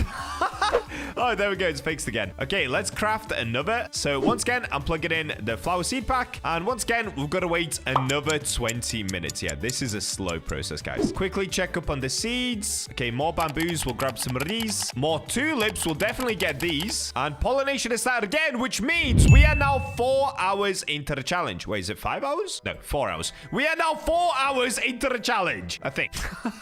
Okay, we'll place down all of these bamboo seeds where the other bamboo seeds are. Perfect. Oh, another big bamboo. Crazy stuff. Okay, we'll get the tulips down. Cool. And now we once again wait another 20 minutes. Actually, should we quickly check what's inside of the new honeybee shop? The other thing that I desperately need are some sprinklers. So I should actually probably wait over by the gear shop just to get some new sprinklers. And look at this. Bee egg in stock again. Do I even need a bee egg, dude? Okay, I'm gonna grab the flower seed packs once again. Oh, godly sprinkler. Yes, we'll definitely get that. Perfect. Okay, let me get a recall wrench as well, just because I'm bored of running back and forth. We've got some daffodil seeds, which I might just ignore at this point. Nothing cool in the seed shop. Back to going AFK. The next seed pack has been crafted, so let's get this bad boy. Okay, crafter's seed pack. What are we gonna get? Come on, dude. No, are you kidding me? Are you actually kidding me? We got crocus. No way, dude. Okay, let's place down the crocus. Wait, what was the last thing that I got? Did I already place that? Oh, I didn't. Dude, we got the succulent. I actually completely forgot about that. Okay, let's place succulent and the crocus. And we can start collecting these high fruits as well. I actually have no idea how much these sell for, but because they're 40 honey, I imagine they sell for a decent amount. The cool thing about this garden that I'm building so far is it's basically become like a little parkour obby. Like everything around here you can just climb. It's so sick. Oh, this thing is taking a while to grow. Oh, so is this? Okay, we need watering cans. Let's go recall wrench, go to the gear shop, show me the gear shop. Let's get some watering cans and any sprinklers. Oh, yes, perfect. Advanced sprinkler in stock. And that's it. So now what I'm thinking is we could probably pick off... Wait. I was gonna say let's go for the peppers, but does the succulent make more? Nah, there's no way succulent makes more, dude. There's no... Surely not. Okay, I'm gonna grab the sprinklers. Let's place them down there. So next, we're actually gonna pick off the peppers, and then we're gonna place down a godly sprinkler. I guess let's do it like this. Let's do an advanced sprinkler. And do I have a trowel? I don't. Okay, a trowel would actually be helpful here. So show me the gear shop. Trowel. Let's get it. Oh, wait. One other thing. We actually did complete the daily quest. So show me the daily quest. Wait.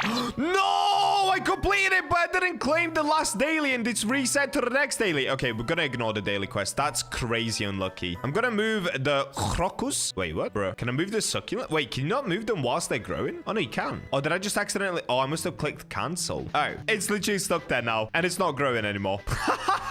What? Okay, we're gonna ignore that. Go, my little succulent, grow. Wait, is it called a succulent?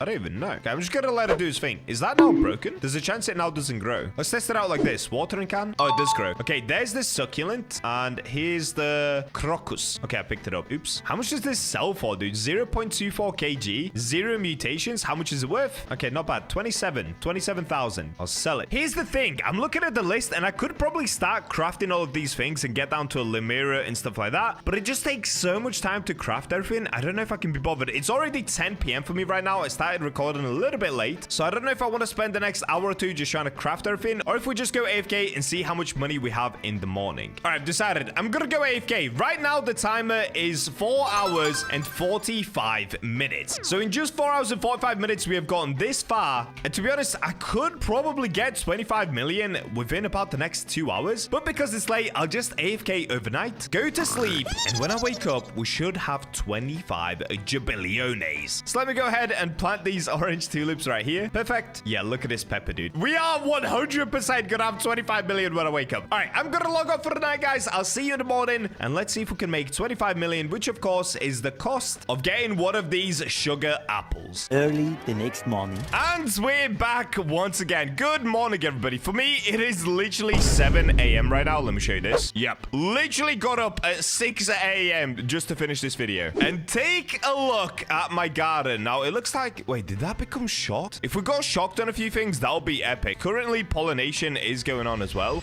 We did get shocked! Wait, I think we got shocked peppers. Yo! Okay, we did it. We did it. We did it. We did it. This should hopefully be worth enough money, right? We got shocked peppers. Dude, if these were giant, they would be worth so much money. We also got shocked pollinated frozen bamboo. Pollinated celestial frozen. We got celestial. That's like 125x. Bro, we got celestial on all of these. No way. What happened last night? What?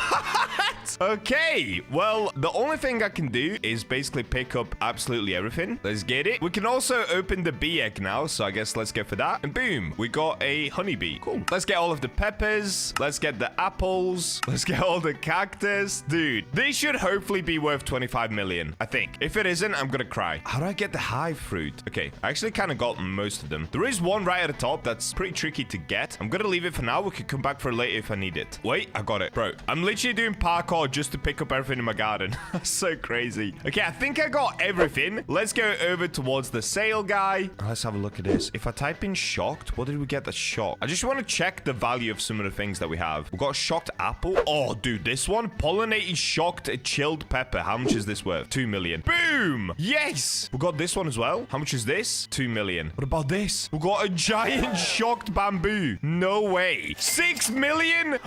Yes. Yeah! Okay, we're gonna be able to make enough money. Here we go. I'm gonna sell everything that we've just grown overnight, and of course got all the mutations on it. Let's see how much we're gonna make. Yes!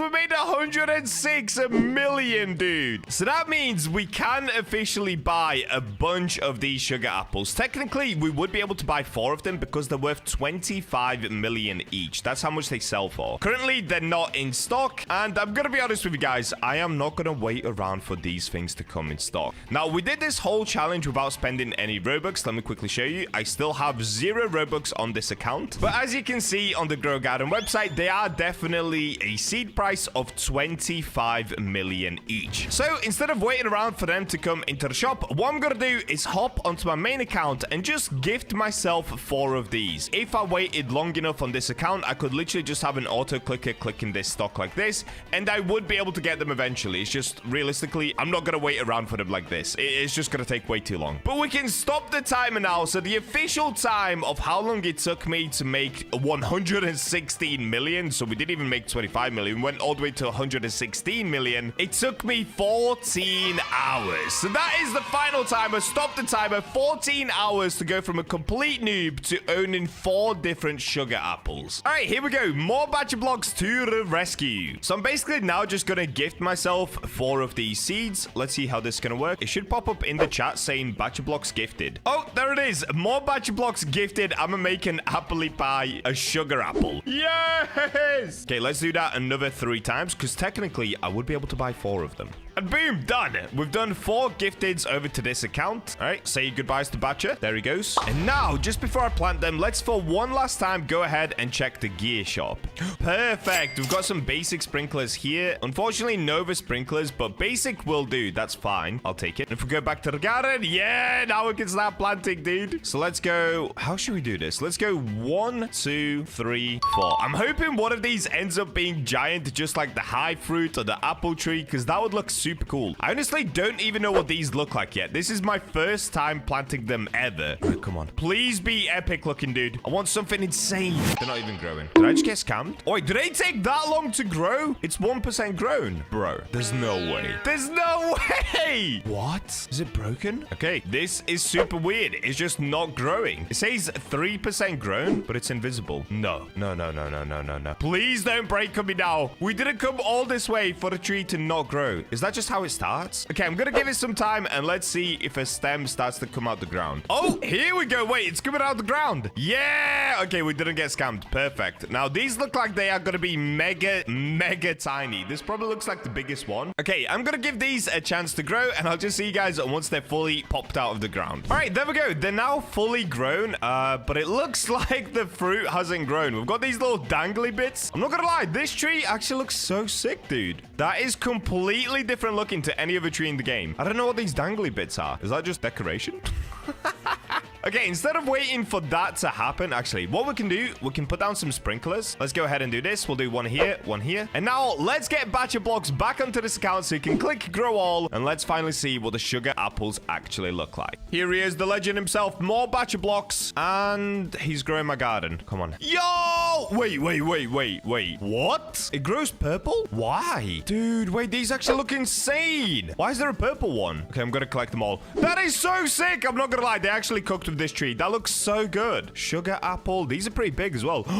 Dude, why is it purple? Does anyone know? Okay, we're gonna check the sale price of the purple one compared to a normal green one. Does the purple one sell for more? Okay, this is the normal green one. How much is it worth? 127,000. This one is basically the exact same weight. Let's check how much the purple one is gonna be worth. 131,000. Okay, so they are worth about the same price. It's just sometimes they come out purple, sometimes they come out green. There are 2 super important things on Fisch: your level and also your money. So today, guys, I'm going to show you the brand new ultimate game-breaking combo, which allows you to make an insane amount of money super fast. Whoa! Wait. But before I show you all my new money-making secrets on Fisch, I'm also doing a Robux giveaway for you guys. And that giveaway pot is all the way up to 194,000 Robux. And we're not done yet. There's still 9 days left, and for every 1 new subscriber, I'll keep adding 2 Robux to the giveaway pot. So make sure you guys subscribe and leave your Roblox usernames to enter the giveaway. And we're in.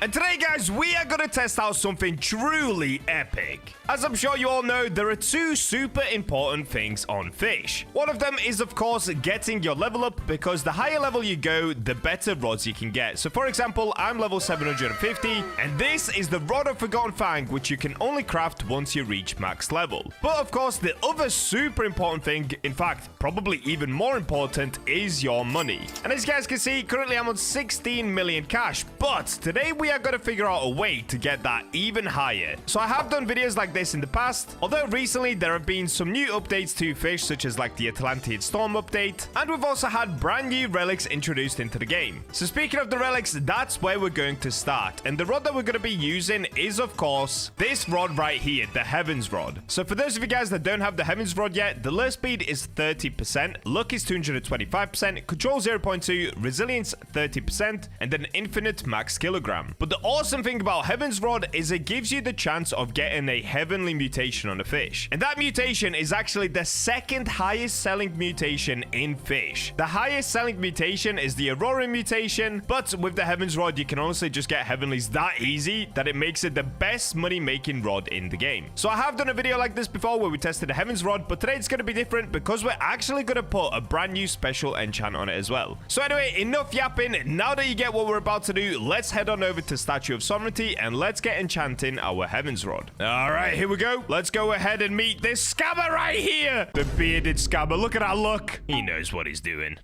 Yes, Cole, you can have my money once again, dude. You've taken about 4 million from me at this point. It's not fair. All right, well, we've made it down to the Keeper's Altar. So what we're going to have to use now is not the normal enchant relics. You're actually going to need the exalted enchant relics for what we're about to do today. So let's have a look. How many do I have? Okay, cool. So I have fished out 20 of these. That's fine. I've just been fishing it for a long time now, trying to use the new exalted rod in order to get these, and it's been kind of working, I'll be honest. So the enchant we're going to be looking for, guys, is the subspace enchant, and that gives us a 25% chance of getting the subspace mutation, which also sells for 5x of the Fisch price. So it's basically like having a double heavens mutation. This is going to be a nuts video, dude. Okay, we've got Sea Overlord on the first one, which makes Fisch 25% bigger. You know, that would actually not be a bad one for making money as well, but it's not what we're after today. Okay, next. Ooh, we got Invincible. We already had Invincible on this rod. No. If you guys remember, I actually used Invincible to catch one of the first heavenly spectral serpents in the world. This thing is sick. But anyway, that's not what we're after, so let's keep enchanting and hope we get lucky on the third go. Yes, okay, Quantum. Caught fish have a 25% chance to be subspace. That's what I was looking for. It's called Quantum, not subspace. The mutation is subspace, not the actual enchant name. Anyway, so as you can see, we've got Quantum down here now, and it's been equipped on the Heaven's Rod. So now, guys, you should understand the premise of the video. We basically have the ability to get the Heavenly mutation with the Heaven's Rod, and also have a 25% chance of getting the subspace mutation, which now makes this the ultimate money grinding rod. I'm honestly so excited to test this out. So let's get back outside and go to our very first destination. All right, we made it back outside, and where I'm going to go first is actually back towards the Grand Reef.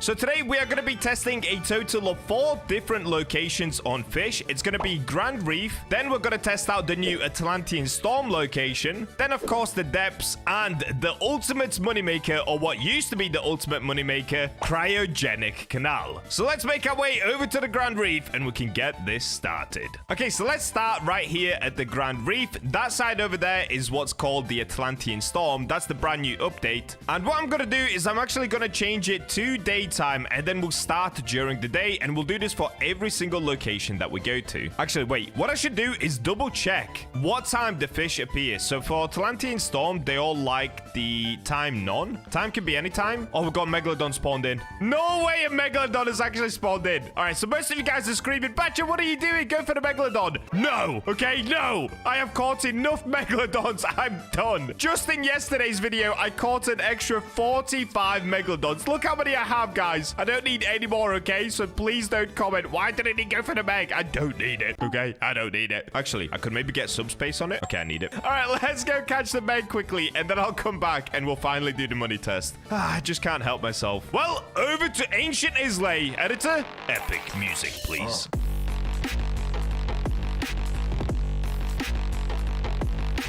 Oh, and here we go. Here's the Meggy. Yes, guys, I will catch it for you. Let's get it quickly. So what I'm going to do is put Atex Look on, because I was going to put it on for the money challenge anyway. Okay, there we go. Atex Look active. Let's get this Meg. Oh, there we go. Okay, Megalodon. Let's get it. And there it is. Oh, nice. It's an ancient. If we got it subspace, that'd be perfect. All right, guys, let's have a look. Did it work? Yes or no? Scroll down. Oh! No! There's no way! What? Where was my luck yesterday like this for catching the Megalodons? On the very first one that I tried to go for in subspace, we actually get it with the subspace mutation. That was actually insane. Maybe my Bacha luck is finally kicking in with the Megalodons as well. Subscribe to get the Bacha luck. Anyway, guys, let's take this Megalodon back to the Grand Reef and we can start the money-making challenge. And there we go. Okay, now that we're back, we still have the Atex look on. The only thing that I'm going to change for this one challenge is I'm actually going to be using rapid catches as well. So this gives us a lure speed of 35 increase. It just decreases the resilience, but we don't need high resilience anyway. I'm a good enough fisherman. So just keep that in mind, guys. If you go to make money for yourself, I am currently using 8x luck and the rapid catcher, but overall it will stay the same. You'll just make a little bit less money if you're using the quantum enchant with the heavens rod. And just taking a look at the fish for the Grand Reef as well, if I click all of their times, it also says none. So we'll keep it as daytime. Once we get to the cryogenic canal, the glacial sturgeon likes it nighttime. So what we're going to do is keep it as daytime for 3 of them and then put it as nighttime for cryogenic canal. Anyways, let's get going. So what I'm going to do is now turn it into nighttime, turn it back into day, and as soon as the day starts, guys, I'll start fishing and we can find out just how much money we can make in one single celestial cycle. Oh, and 1 second, just before we do that as well. Oh wait, by the way, I also got this subspace sea pickle on the first go as well. It's kind of crazy. What I'm gonna do is sell my whole inventory here just to make sure that when I go sell, we don't have any spare change laying around. So if I sell everything right now, okay, there we go. We sold it 14,000 and now we can start fresh. So one more sundial totem. Let's go. The second it turns daytime down here, when it turns from night to day, we'll start fishing. All right, and there we go. It's turned to daytime, as you guys can see. So let's begin fishing. All right, and this is going to be the last catch as it has now officially turned nighttime. I don't even know whether I should count this one, but let's just get it anyway. And there we go. Okay, Grand Reef Guardian. So now if we go ahead and take a look at the backpack, guys, this is basically what you can expect from just 1 day of fishing here. As you can see, it's not like we caught an insane amount of fish, but look at this, dude. Subspace Grand Reef Guardian, then we get a normal parrotfish, then it goes heavenly, normal, heavenly, subspace, electric, heavenly, big, subspace, heavenly, electric, subspace, heavenly, electric. So that's what I mean, dudes. Like, with the heavens rod, you basically have a 50% chance of getting a heavenly or a subspace mutation. I mean, it's not quite that high. It's probably somewhere around 35 or 45% chance, but still, that is so insane. Basically a 35 or 40% chance of getting a 5 times money-making mutation. That is so insane, dudes. All right, so let's now have a look. How much money does this actually make us? So if we go sell inventory, please be a lot. Whoa! 241,000? Wait. The last time I did this test, we made 86,000 over at the Grand Reef. 241,000? Bro, that's 200,000 within 10 minutes. Think about that. That is insane. What? Wow, okay, Grand Reef, kind of goated. So next up, what we're going to do is, wait, okay, get out the ocean. I'm getting my pants wet. Let's get onto the jet ski and just simply drive along to the next island across. So this is the Atlantean storm area. As you can see, it's just come up. And what we're going to do here is the exact same that we just did on that side. We're going to turn it into daytime and then we'll just start fishing for the next 12 minutes, guys. All right, let's go ahead and turn it daytime and exact same thing again. Okay, the sun is up and there we go. Okay, it's daytime. Let's get fishing, guys. What did we just get? A big subspace cyclone mako? Or mako? I don't know how you say that fish, but that is insane. Wow, okay. This rod and this enchant is so good, guys. You need to try this for yourself. Honestly, I think we're about to be rich after this challenge. I really do.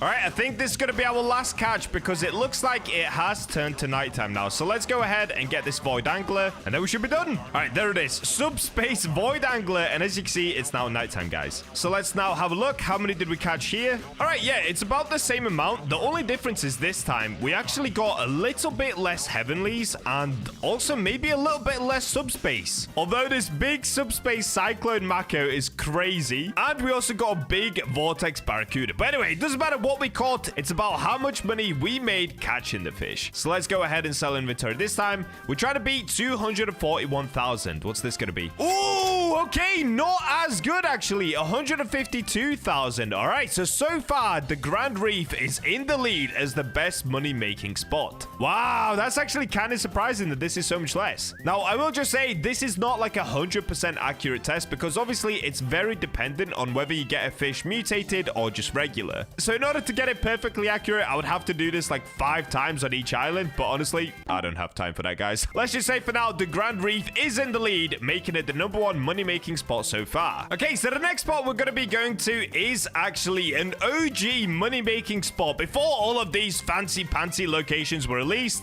the best place to go used to be the depths. So let's go ahead and make our way over to the depths. We've just got to first find this strange whirlpool somewhere if possible. Oh, okay, we've got double strange whirlpool, and yes, there is a great hammerhead shark. But no, I don't have time to go for it, okay? We're going to go down the whirlpool. All right, here we go. So we've got to go through Vertigo and down to the depths. I'm sure all of you guys know what the depths are, but just in case you don't, you've got to go through a strange whirlpool. Then you've got to complete the Vertigo bestiary and make your way down into the depths by handing in a key as well. Anyways, let's just glide along this part right here. This is a top trick for you guys. Go to the top of that pillar, glide along, and here we go. We've made it into the depths. Now, my favorite fishing location personally is actually off the docks, but I actually think an ancient depth serpent has spawned in. Why is it so dark in here? Okay, guys, we've got to go for the ancient depth serpent before we get fishing for the money, because it's so dark in here I can barely see. No way are we just getting everything, dude. Megalodons, great hammerhead sharks, ancient depth serpents. What's going on? This is a crazy video. All right, so let me see if I can find the location of the ancient depth serpent somewhere. Oh, there it is. I spotted it. Okay. Hello, Mr. Serpent. Come to me. All right, let's go ahead and get this super quickly. Ooh, we got a negative goblin shark. That's kind of cool, actually. I don't think I've ever had one of those. All right, we're getting a little bit cooked right now. We just cannot seem to catch the ancient depth serpent. This is now going to be my 4th cast. Can we get it on the 4th go, please? Nope. No, we cannot.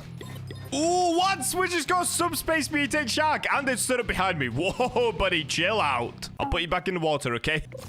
Oh, there we go. Okay, exotic, which means ancient depth serpent time. Let's get it. Honestly, the main reason I wanted to get it is to actually just make it less dark in here, because I hate it when it's so dark. You can barely see down at the depths when it's this dark. And there we go. Done. Now, the question is, did we get it with a mutation? And the answer is nope. No, we did not. We just got a normal ancient depth serpent. Well, there it is, guys. All right, so let's actually make our way over to the money-making location, and then we can begin the next money-making challenge. And here we go. We're now on the docks for the depths, and this is the place that I recommend everyone to fish. This is the place that you can just constantly get mythicals and legendaries, and honestly, that's how you make the most money, as I'm sure you guys know. All right, so next up, all we've got to do, actually, let me check on the Apex look. Oh, dude, what good timing was that? Okay, we've got 40 seconds left, so let me top it up by 30 minutes just to make it fair. All right, there we go. We've got another 30 minutes of Apex luck, and what I'm going to do is now pop the sundial totem and make it daytime once again. As soon as the day starts down here, that's when we'll begin fishing, guys. Oh, and of course, I need to sell my inventory. I need to clear all this stuff that I caught here. Okay, there we go. I've cleared my inventory. Now, let's get fishing, and we'll see how much money we can make at the depths. This used to be an absolutely goated location to make a ton of money in just one night. But I think since then, it's kind of fallen off a bit because now we have some insane new spots. So we'll see. Will the depths be able to hold up, or has it fallen behind the other new locations in Fish? Let's find out.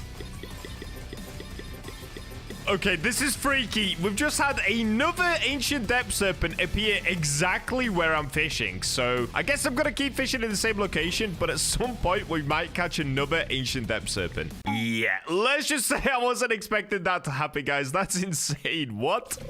And there we go. There's the ancient depth serpent. That's what I'm talking about. Okay, this might actually bump up the money a little more than it actually should be. I'm not sure how much they sell for, but let's find out. Especially if I get it in heavenly or subspace, that would be kind of nuts. And there it is. Okay, ancient depth serpent. I'm not going to stop to look at it just yet if we've got any mutation. I'm going to keep going, and then we can take a look at the end. I think we're now getting close to nighttime, so it shouldn't be too much longer. What? We're catching a second ancient depth serpent? Is this a thing? I thought you could only catch one and then it disappears, no? Okay, guys, I didn't even know this was a legit thing, but all right, I'm catching a second one now. What is going on? And there we go. There's another ancient depth serpent, and it is still daytime, as you can see at the bottom right. So let's keep fishing. I think we're almost there now, though. I really do. All right, and there we go. We are done. It's now officially nighttime, and as you can see, it's turned into a shiny surge, which normally I would keep, but to keep it fair for the next challenge, I will make sure that we get the shiny surge off. We're not going to keep it on. But the real question is, did we catch an ancient depth serpent with a mutation? Let's have a look. Okay, ancient depth serpent. This was the second one that I caught. No, we didn't, but it's quite big, 920 kilograms. And this one was much smaller, 500 kilograms, and also it's not mutated. But we did actually catch a lot of fish down here. So it looks like we caught more fish down at the depths than we did over at the Grand Reef or the Atlantean Storm. And we also did get quite a few subspace mutations. So anyway, enough yapping. Let's go ahead and sell and see how much money we made from just one daytime here. Ooh, okay, 184,000. So that puts it ahead of Atlantean Storm, but still behind the Grand Reef. Dude, the Grand Reef is just goated. What? Did they buff it even more? Like, how did I make that much money there? Oh, and by the way, before you guys comment saying that I should have fished down here at nighttime, the last time that I did this challenge, but of course without the quantum enchant, you guys kept telling me to fish down at the depths at daytime because apparently for some reason it excludes some other fish, so it makes it easier to get mythicals and legendaries constantly. I don't know. I'm just going off of what all the comments said on the last video. So as you can see, all these comments right here were telling me to fish during the day. So that's what I did. Anyways, let's make it back outside. So let's use the conception conch. And let's now go to the very last location of today's challenge, which of course will be over at the Northern Expedition. All right, here we go. Let's go through the tunnel. And just before we get towards the mountain, let's actually go ahead and put our winter cloak on ready. Okay, there we go. And of course, we're going to need the advanced oxygen. There we go. All right, get hyped, everybody. It's time to get Northern Expeditioned out. Now, if you guys don't know, there's actually a really cool shortcut to get to the top of the mountain. What you got to do is just go right here, and then you can jump up this wall all the way to the top of the mountain. Honestly, it's so broken. So let's make our way over to the top. All right, once we've made it here, we can just glide along to the next rock that we've got to climb, and then we're pretty much there. So I'll just see you guys once we get to the top. And there we go. Easy peasy. We're at the top of the mountain, and now we can make our way over towards the cryogenic canal. So if you guys don't know where you've got to go in order to get there, is if you just come to the top of the mountain, this is the easiest way. Go behind this tent right here, and now what you can do is just simply drop behind the mountain. And you see that fence underneath me? This is where you need to go, right to this little fence here, and then you go underneath that, and that's it. This is the cryogenic canal. So let's go ahead and drop down into the middle, and what you want to do is stand in a spot where it says this, overgrowth caves. Now, if you want to be really conservative on your oxygen tank, you actually want to stand right here where I'm stood, because this is the lowest point in the caves, and it says overgrowth caves, so you actually barely lose any oxygen, meaning you can fish here for about 25 to 30 minutes before having to replenish your oxygen bar. By the way, that doesn't matter for today. We're only here for about 10 or 12 minutes, so what we've got to do is change it to daytime. Let's go ahead and do that. Okay, there we go. Shiny Sedge ended. It's officially daytime, and what I'm going to do now for this one location is change it back to nighttime and then start fishing. So as soon as it turns nighttime down here, I'm going to begin the fishing challenge, and let's see how much money we can make over at the cryogenic canal. All right, there we go. It's nighttime. Let's get fishing, guys. All right, there we go. That will be the last catch. Oh, I'm drowning. So it's officially daytime. Let's open up the backpack and let's see how much we got here. Ooh, this is going to be close, dude. All right, it looks like we didn't catch a crazy amount. And honestly, it doesn't look like we got a crazy amount of mutations either. We only got 2 heavenlies and then about 4 subspace. Anyway, let's go ahead and sell and see how much money we made in one night over at the cryogenic canal. No! What? 147,000? No! How did I not know this? Dude, they nerfed the cryogenic canal like crazy. This was by far the best new fishing spot to make money. And now it's the worst? Are you kidding me? What? When did this happen, bro? What? No way. All right, well, let me get out of this jacket and let me go back to the Grand Reef. So the scores in the end are like this. Cryogenic Canal coming in at 4th place now, which is just ridiculous, making 147,000 in one celestial cycle. In 2nd place, we've got the place opposite me, which is the Atlantean Storm Islands, and they made us 152,000 in one cycle. In 3rd place, we've got the Depths, making 184,000, and in the absolute number 1 spot, trumping them all, we've got this little beast right here, the Grand Reef, making a total of 241,000 cash in just one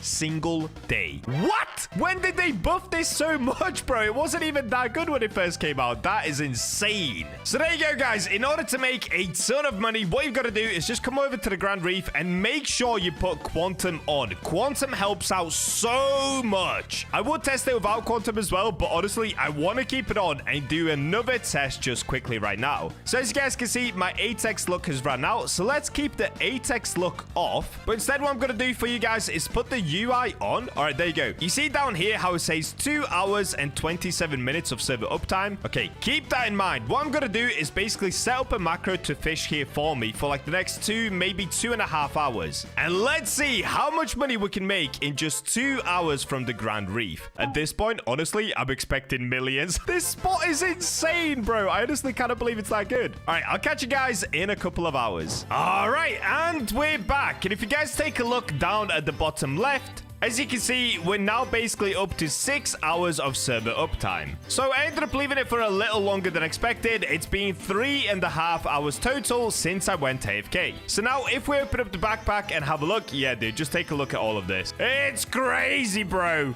Now, I'll be honest with you guys, I'm not actually one for macroing that often on Fish. I'm just doing this to show you that you can make a ton of money if you were to just fish for ages. Generally, most of the time, I'm just out here grinding, dude. I mean, you guys know. But anyway, let's have a look. How much money did we make from just 3.5 hours with Heaven's Rod and Quantum? So I've gone sell inventory. We should now see all of this disappear, hopefully. Okay, there we go. It's going. It is going. That's 1 million cash in just 3 hours. Well, there we go. We're 1 million richer than we were 3 hours ago. That is insane. So there you go, guys. If you want to make the most amount of money on Fish, make sure to head on over towards the Grand Reef. Get yourself the Heaven's Rod if you can, and get the Quantum enchant on it, dude, because honestly, it will just make you mega rich. And the reason you also want this is the Atlantis update does come out in just a few days, so make sure you guys stack up on money before that comes out, because you never know what kind of money you're gonna need for the brand new update.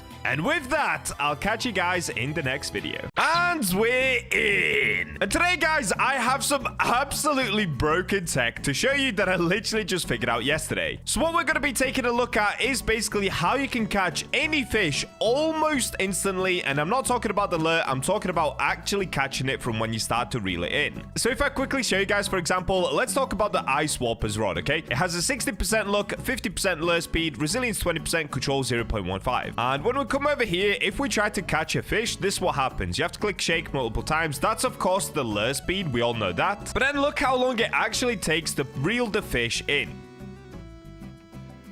Okay, here we go. So all in all, that's maybe about 7 seconds. I don't know, something like that. But it turns out there's actually a way to almost instantly lure any fish in. And that's what we're going to be going over today. But just before we get to that, remember, guys, for the next 30 days, I'm doing a huge giveaway of every 1 new subscriber equals 2 Robux. And that giveaway pot has now gone all the way up to 32,000 Robux. Like, seriously, we're going up 10,000 Robux a day, dude.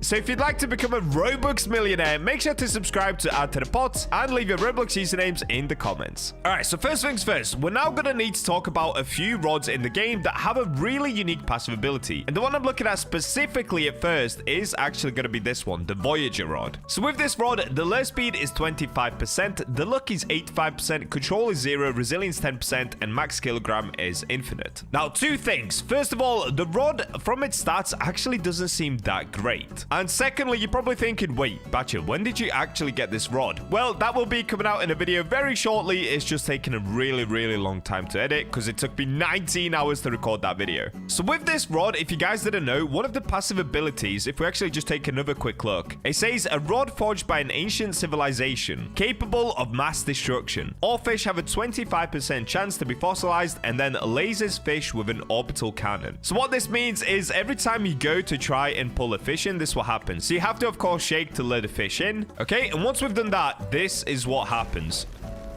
Yep, there's a giant laser that comes down from the sky, and then you get your fish after. Now, if you didn't notice, one of the things about the giant laser is that it actually makes you pull the fish in quicker. So just to really show you guys what I mean here, let's go to the Rod of Forgotten Fang. All right, here it is. And this is one of the best rods in the game, in my opinion. It's honestly epic. I mean, it looks epic, and of course, you do get the meg that catches a fish. Okay, let's skip this one because this is a legendary. Let's go to a normal fish so that I can compare this rod compared to the Voyager rod. All right, here we go. We're catching a normal fish. Let's see how long it takes.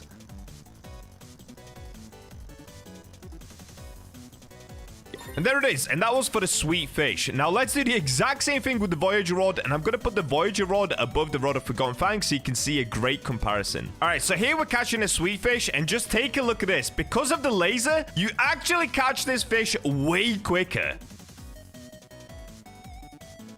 So that's going to be the premise for today's video. We're going to be testing out the Voyager rod and a couple of other rods, because if you guys remember, it's not just this rod that has the ability to catch fish quicker. It's also the Trident rod and the No Life rod. But let's kick it off with the Voyager rod. So the first thing we're going to need to do is go over to the Statue of Sovereignty, because there's actually an enchant that nobody ever really talks about. So let's make our way to the Statue of Sovereignty and I'll show you guys exactly what I mean. Okay, let's pay for the token. Let's take the elevator. And here we go. We've made it to Keeper's Altar. So all we're going to need to do is now enchant this rod. Oh, also, by the way, if you guys don't have the Voyager rod, literally get it just for the fact that you hold it here like a sword. It looks like a sheathed sword. It's so epic. Like, no other rod sits like this on your waist. Not as far as I know anyway. Anyways, let's go ahead and now change it to nighttime so that we can enchant the rod. Currently, we do have Clever on this rod, which gives you 2.25 XP after catching a fish. But, I mean, let's be honest. We're level 750. We do not need Clever. All right, here we go. It's nighttime, so let's get enchanting. Okay, we've got Swift. It's pretty cool. Decreases lure time by 30%, but we definitely don't need it. I mean, we actually kind of do need it. The lure speed on this rod is terrible. If you have a look, it's a 25% lure speed, but we'll be able to fix that with some bait. Okay, let's enchant again. This is literally exactly what we're after. What? Okay, steady. Reduces progress loss by 25% when fishing. So if you guys don't know what that means, that basically means that as soon as you start actually fishing the fish out of the water, it will immediately make a 25% increase on the progress loss. Now, I actually worded that kind of weirdly, but instead of me just talking about it, let me go show you what I mean. That might be easier to understand. Okay, we've made it back outside of Statue of Sovereignty. Let me go ahead and put some different bait on. Let's just get seaweed on for now, because a lot of people love to use seaweed. It gives you a preferred look at 35, resilience 10, and lure speed 20. So it won't actually help with pulling the fish in. It just increases the lure speed and it helps with the resilience a little bit. All right, but watch this. As soon as the fish starts to get pulled in, watch how fast we're going to get it now. All right, here we go. Plus 25% progress speed. The laser comes in, and look at this. That's it. By the time that the laser is done, or not even done, we already have the fish. How insane is that, bro? Like, why is nobody talking about this? Okay, look at it again. Let's do the shakes.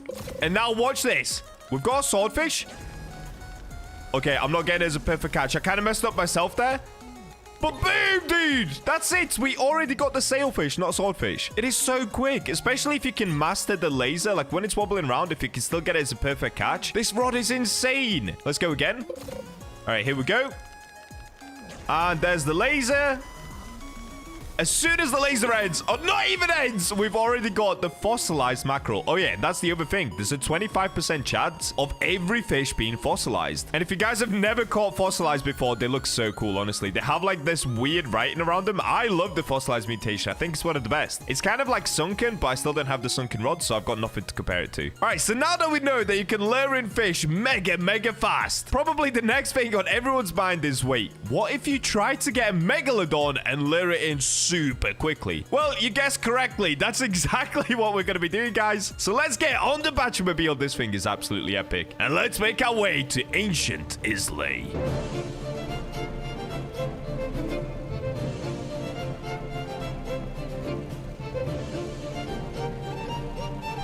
Oh, okay. Whoa! Whoa, I almost died. All right, we're good. We've made it behind Ancient Isle, so let's go ahead and pop a bunch of sundial totems until we manage to spawn a megalodon in. So what I'm going to be doing today is testing out this rod with a bunch of fish. We'll try the megalodon, we'll try the colossal squid, and then we'll also compare it to the no life rod and the trident rod, because there's a chance that they might be even quicker than this rod, but I'm not sure. So that's exactly what we're going to test out. Like I said, I'm not seeing anybody talk about this, so I just simply had to make this video. All right, well, I'm just going to keep sundial totem popping, and let's see how many it takes until we spawn in a megalodon. There we go. Okay, a megalodon spawned in. It took about 20 sundial totems, which, to be honest, isn't actually that bad. All right, so let's go over to the meg spot. Now, I'm going to pull out the fish radar just to really make sure I'm fishing in the right spot. Okay, there we go. Next up, I'm actually going to show you guys a little trade secret, okay? If we go into the equipment bag, a lot of you guys always talk about seaweed because it has 10% resilience and 20% lure speed. But if I go over to... where is it? All right, here we go. Coral has 20 resilience and a lure speed of 20. So why is no one using coral? Everyone always says use seaweed, but coral is literally the goat, dude. Like, what? So we are going to be using coral. Let's get it going. All right, now I'm not gonna lie, I might actually struggle catching the Megalodon because catching normal fish like that, like a mackerel, is super easy, dude. But a Meg does fly around a lot, and the control bar on this rod is really small. All right, let's see.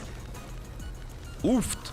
Okay, yeah, I can tell already this is going to be a struggle. So, let me swap off of coral, and let's actually go to an even better one, the deep coral. Now, deep coral gives you a preferred look of -10, but the resilience is 50, dude. So, I've got to use deep coral probably to actually try and catch the Megalodon. And I will put Atex look on just to hurry this up, because we've got a long way to go. Okay, I'm out of Robux. Oh, dude, I'm out of Robux! Well, I'm going to have to buy more. All right, there we go. We've bought some Robux, so let's buy the 8X server look. And easy peasy. Okay, so now if we get fishing, we're just gonna have to wait until we get the Meg, and let's see how fast we can actually pull her in.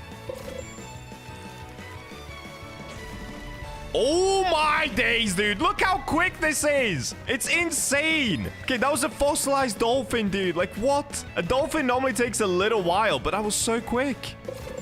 Okay, we're getting something else here. Is this a flying fish? What is this? Oh, no. Is it a moonfish? I guess let's find out. Yep, moonfish. Okay, we're getting a dinger. There's an oarfish. Dude, it's so fast, guys. I cannot explain how fast this is. I've got like 800 hours on this game, and I've never experienced this. Okay, here we go. Here's the Meg. Okay, we're not getting it as a perfect catch yet. But look at this. The laser's finished, and we're over halfway through. We're already 75% of the way through. And there it is. That fast to catch a Meg, guys. Like, what? And it's an ancient as well. Is it going to be fossilized? There's a chance. There she is. Okay, so we can now have a look in the backpack. Oh, what? We got a big ancient Megalodon, 110 kilograms. Oh, what? This is my biggest ancient I've ever caught. This might actually be my biggest Megalodon I've ever caught. Bro, it's massive. What is this? That is huge. All right, this rod is an absolute W. If you get steady on it and use this rod, it is so fast. Like, you guys saw that. That wasn't even a perfect catch, and we got it so quickly. So what I'm going to test next is let's go over and catch a colossal squid. Once we've caught the colossal squid, I'm going to do the same with the no-life rod and the trident rod. I do have a feeling that the voyage rod will be the best for catching fish quickly, but I guess it's all about figuring it out, so we'll see. All right, in order to catch colossal squid, you can literally fish anywhere in the ocean, so let's just get fish in here. Okay, first thing is a bait crate, and it comes in so fast, bro. It's unbelievable. Okay, we've got the Meg's fang before the laser even finished. And here it is, colossal squid. Okay, let's see how fast. Oh, okay. I'm not getting it as a perfect catch. Let's see. All right, there it is. That was pretty quick, I'd say. I didn't get it as a perfect catch once again, but that was pretty fast. All right, well, I think you guys get the point. This rod is mega fast. So what about the no-life rod or the trident rod? Well, let's go back to the Statue of Sovereignty, enchant them both with the steady enchant, and let's see how quick they are in comparison. And here we go. Statue of Sovereignty once again. Let's get up the ladders, and let's go down to the Keeper's Altar. Okay, we've got a token. Let's take the elevator. All right, so the one that I'm going to start off with is quite a favorite amongst you guys. It's the trident rod. Now, this rod is perfect if you're like a low-level player or even a mid-level player before you get the Rod of Depths. Now, let me quickly change the skin because this skin is ridiculous. Let's go default. All right, that's much better. Let's pull out the enchant relics. Let's get going. Oh, yeah, we need nighttime. Okay, first thing's quality, which is actually not bad on the trident rod, but of course, today we're not testing that. Unbreakable, definitely don't need that on trident. And there it is. Okay, steady. Of course, it's the same thing. Reduces progress loss by 25% when fishing. Okay, now we have to do that before I leave Keeper's Altar. We've got to do that with the no-life rod as well. So let me find the no-life rod. Okay, here it is. Currently, I've got Divine on it, but we're about to change that. Okay, we've got Mutated. All right, there we go. We got steady on the no-life rod as well. All right, so now that we have steady on the no-life rod and also the trident rod, we can now make our way back to Ancient Islay, and let's go get another Megalodon once again. And here we go. We've made it to Islay. Now, once again, we've got to start popping the sundial totems in order to get the Megalodon to spawn. So I'll see you guys once we get the Meg out, and let's see just how fast this will be. Honestly, I'm kind of hoping it's not as fast as Voyager Rod, because I really thought I figured out something crazy with the Voyager Rod, but I guess we're going to see. All right, here we go. We've got the Meg to spawn in once again, and she's over here. So for this one, guys, I'm gonna keep the exact same bait that I used last time just to keep it literally as fair as possible. Now, keep in mind, last time we didn't get her as a perfect catch, but let's see how long it's gonna take with the no-life rod, and at the end, I'm gonna compare all three rods one above the other. Okay, wait, we're getting something here. What's this? See, it's not as fast. It's not as fast. It did 1 slash, but I swear it was still a lot slower than the Voyager rod. Okay, let's have a look here. Yeah, dude, it's not as fast. I can already tell because it's not actually doing that many slashes. Maybe Trident Rod will be better. But wait, can you even use a Trident Rod to get Megalodon? I don't think you can. Okay, let's go Flying Fish. Now we're getting a Sawfish. Come on, keep Meg. Keep Meg. And here she is. Wow, okay. All right, so let's see. How long is this going to take? By the way, this one so far is a perfect catch. And it already seems a lot slower than the Voyager rod. It did 1 slash. Will it do another slash? No. That's it. Just 1 slash. That was slow, dude. Well, let's see what we're going to get. Another Ancient, though. Wow. Is it going to be bigger than the last one? Probably not. Here she is. All right, let's have a look. If we go to the backpack. Oh, wait. We got it as a Hexed, though. Hexed Ancient Megalodon. Okay. So it's not as big, but it looks really cool. Whoa, I'll take that, dude. All right, well, there you go. Instantly, before I even compared them, I can already tell that the Voyager rod was way quicker. So now let me have a look at a Trident rod. I actually don't think you can use it to catch the Megalodon. Okay, here it is. Trident rod, and the max kilogram weight is only 6,000 kilograms. Okay, so at the top, we can see the Voyager rod, and here's the laser. Now, as soon as the laser comes in, I missed the perfect catch. You saw that? Whereas the no life rod, I am getting a perfect catch. But no matter, I'm still able to catch the Megalodon a lot quicker with Voyager. So for the Trident Rod, we're not going to be able to test it on the Megalodon, but let's go ahead and catch a Colossal Squid with Trident Rod and with No Life Rod, and then we can compare all three at the end of the video, and let's see which one is the fastest. I do have a feeling the Voyager Rod will be the best. Alright, so let's go to the exact same spot we were just here by the waterfall, and I guess instead of the Trident Rod, let's start with the No Life Rod once again. So let's go No Life Rod, let's get Fish in. Okay, straight away, I think we're getting a Meg Spine. Yes, we are, and it's definitely slower, guys. The No Life Rod is not actually that quick. Yes, it does the slashes, but they're quite rare. Okay, what are we getting here? See, it did 1 slash, but that's it. It only does 1 slash. At least the benefit is you get hexed stuff, so that's kind of cool. Okay, there we go. Big Helicoprion. Wow, they're actually sick. We got ourselves a Ginsu Shark. We've got negative Ginsu Shark. Wow, that's cool. Okay, Ancient Fragment. Dude, just give me the Colossal Squid. What's going on here? Okay, let me swap to this side of the jet ski. Let's see if this works. We're on the little fin of it now. Okay, I don't know why, but I'm only getting the Ancient Isles fish here right now. What is going on? Okay, let me drive a little further away just so that we can get the Colossal Squid. I swear you could only get those over at the waterfall. All right, let's go here. Colossal Squid, keep...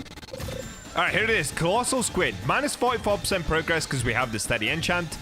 And yeah, this is way easier to get a perfect catch. But so far, we've only had 1 slash. Will we get a second one? No, we won't. Okay, we did actually. We got a second slash. So at the end, I'm going to compare all of the Colossal Squid catches and let's see which is the quickest. So now, I guess, let's move on to the final rod, which will be the Trident Rod. Okay, here it is. Trident Rod and the exact same thing. We've got Steady Enchant on it. We're using Deep Coral. We haven't changed anything. Let's try to get a Colossal Squid now. Okay, so the lure time is pretty bad on the Trident Rod, just like the Voyager Rod. But it's not about the lure time. Let's see how fast it is to actually pull the fish in. And the control bar is also pretty bad on this rod. I haven't used it in so long, dude. I didn't realize control bar was this small. It has literally been about 60 days since I've used the Trident Rod. Okay, here we go. Colossal Squid. So we've got 1 slash. Okay, I kind of messed up there. But that's fine. I messed up on the Voyager Rod as well. Okay, let's see. And there it is. All right, just to make it a little more fair, let me try to get it as a perfect catch with this rod, and let's get it as a perfect catch with the Voyager Rod, and then we'll compare all three. Okay, here we go. Colossal Squid, and I think we're actually getting it as an Atlantean, so let's try to get it as a perfect catch. Okay, I messed up a little bit. That's fine. It's really close to a perfect catch right now. And there we go. Okay, that was near perfect, and we did catch it as an Atlantid, which is actually pretty cool. Now let's do the same thing with the Voyager Rods. Let's pull this out, and let's get another Colossal Squid, and we'll compare all three. Okay, here we go. Colossal Squid. Okay, focus up, Bacha. Focus up. No! I messed up on the perfect catch once again. I'm going to have to go for another here, guys. That was nowhere near a perfect catch. All right, let's go again. Okay, here we go. Colossal Squid. Okay, not quite a perfect catch, but it's not bad so far. Okay, it's looking good. And there it is. Okay, so that wasn't even a perfect catch, but you know what? It will do, because it's kind of realistic as to how it would be when you're using this rod. Because, yeah, the resilience on this rod isn't great, and obviously, it's just kind of never going to be that good. So let's now go ahead and compare the 3 colossal squid catches, and let's see which one was quicker. Now, I've got a comparison of all 3, Voyager, Trident, and No Life, and as you can see, Voyager and Trident are actually very, very close, and I do miss the perfect catch on both of them, but the Voyager finishes off, and the Trident follows straight away, and No Life rod isn't too far behind. But even though that the Voyager rod and the Trident rod are almost the same, the Voyager rod is just that tiny bit quicker, the Trident rod, of course, cannot catch a Megalodon. So as a last test, let's compare one thing. Let's compare the Voyager rod with Steady to my favorite rod in the game, which of course is the Rod of Forgotten Fang. So what I'm going to do now, guys, I'm just going to spawn in another Megalodon, catch it with the Rod of Forgotten Fang, catch it once again with the Voyager rod, and hopefully get a perfect catch. And then let's compare the 2 of those just to really see the difference between a casual normal player using a normal rod and somebody using a Voyager rod with the Steady enchant. Okay, I'm gonna get spamming the sundial totems, and I'll see you guys once we spawn in another Megalodon. All right, there we go. That was actually super quick. So I've spawned in the Megalodon. Let's go ahead and spawn in another boat, and let's get it. So for the last time, I will put on 8x luck again. Dude, I wasted so much Robux on this 8x luck, but you know what? It's fine. And we do actually have 2 Eclipse totems. You know what? I've not used an Eclipse in a long time to try and get Megalodon. I don't know if it helps with catching the Phantom Meg, but I guess let's try. So let's make it daytime. All right, here we go. Eclipse totem. Easy peasy. Now let's get the Meg. Okay, straight away we'll get a dolphin. Let's ignore all of these, and I'll just skip to when I actually catch the Megalodon. Oh, wait, we're getting some sort of weird colossal squid. What is this? Is that a darkened? Wait, what is that? Oh, it's a silver colossal squid. That's kind of cool. And here we go, Megalodon time. Okay, let's get it as a perfect catch. Okay, there we go. All right, so I'm not gonna lie, that one fell. Oh, wait, my Meg caught a Meg in the background. What? Okay, even if this rod is slower, it's still gonna be cooler. No way, we got the double Meg. Let me see, one Meg did I get? Okay, we just got 2 ancients. One is 63,000 kilograms, one is 54,000 kilograms. Let's go, dude. That is so sick. All right, so at the end, I'm gonna compare the 2 of them. Now let's spawn in another Megalodon and catch it with the Voyager rod. And then, like I said, I'm just gonna compare the 2, and let's see just how much faster the Voyager rod really is. All right, here we go. I've spawned in another Megalodon somewhere. Oh, right behind me. All right, so let's do the same thing that we did last time. Let's pull out an Eclipse totem. Okay, here we go. Turn it into Eclipse. And now we can finally test out the Voyager rod for the very last time up against just a normal rod like we did just then. All right, here we go. Voyager rod plus Steady, dude. This should be absolutely insane. Oh, Meg on the first go. Okay, lock in, lock in, lock in. I think we're getting it fossilized. Wait, I think we're actually getting the Meg fossilized, dude. No way. No way. You see how it's like blinking all around me? I think we're getting a fossilized Meg. I've never had a fossilized Meg. Oh, it's an ancient as well. Let's go. And there it is. Ancient Meg. And I'm pretty sure it was fossilized. Hang on. Yep, there it is, dude. Fossilized ancient Megalodon. This is my first one ever that's fossilized. 56,000 kilograms. Oh, what? Bro, why has nobody ever posted about this Meg before? It looks insane. What? Dude, surely this isn't a world's first, but I have never seen a Megalodon that looks like this. That is so nuts. Fossilized looks crazy. All right, but that's not what we're here for. Let's now check out how long it took to catch the Meg with the Voyager rod and how long it took with the Rod of Forgotten Fang.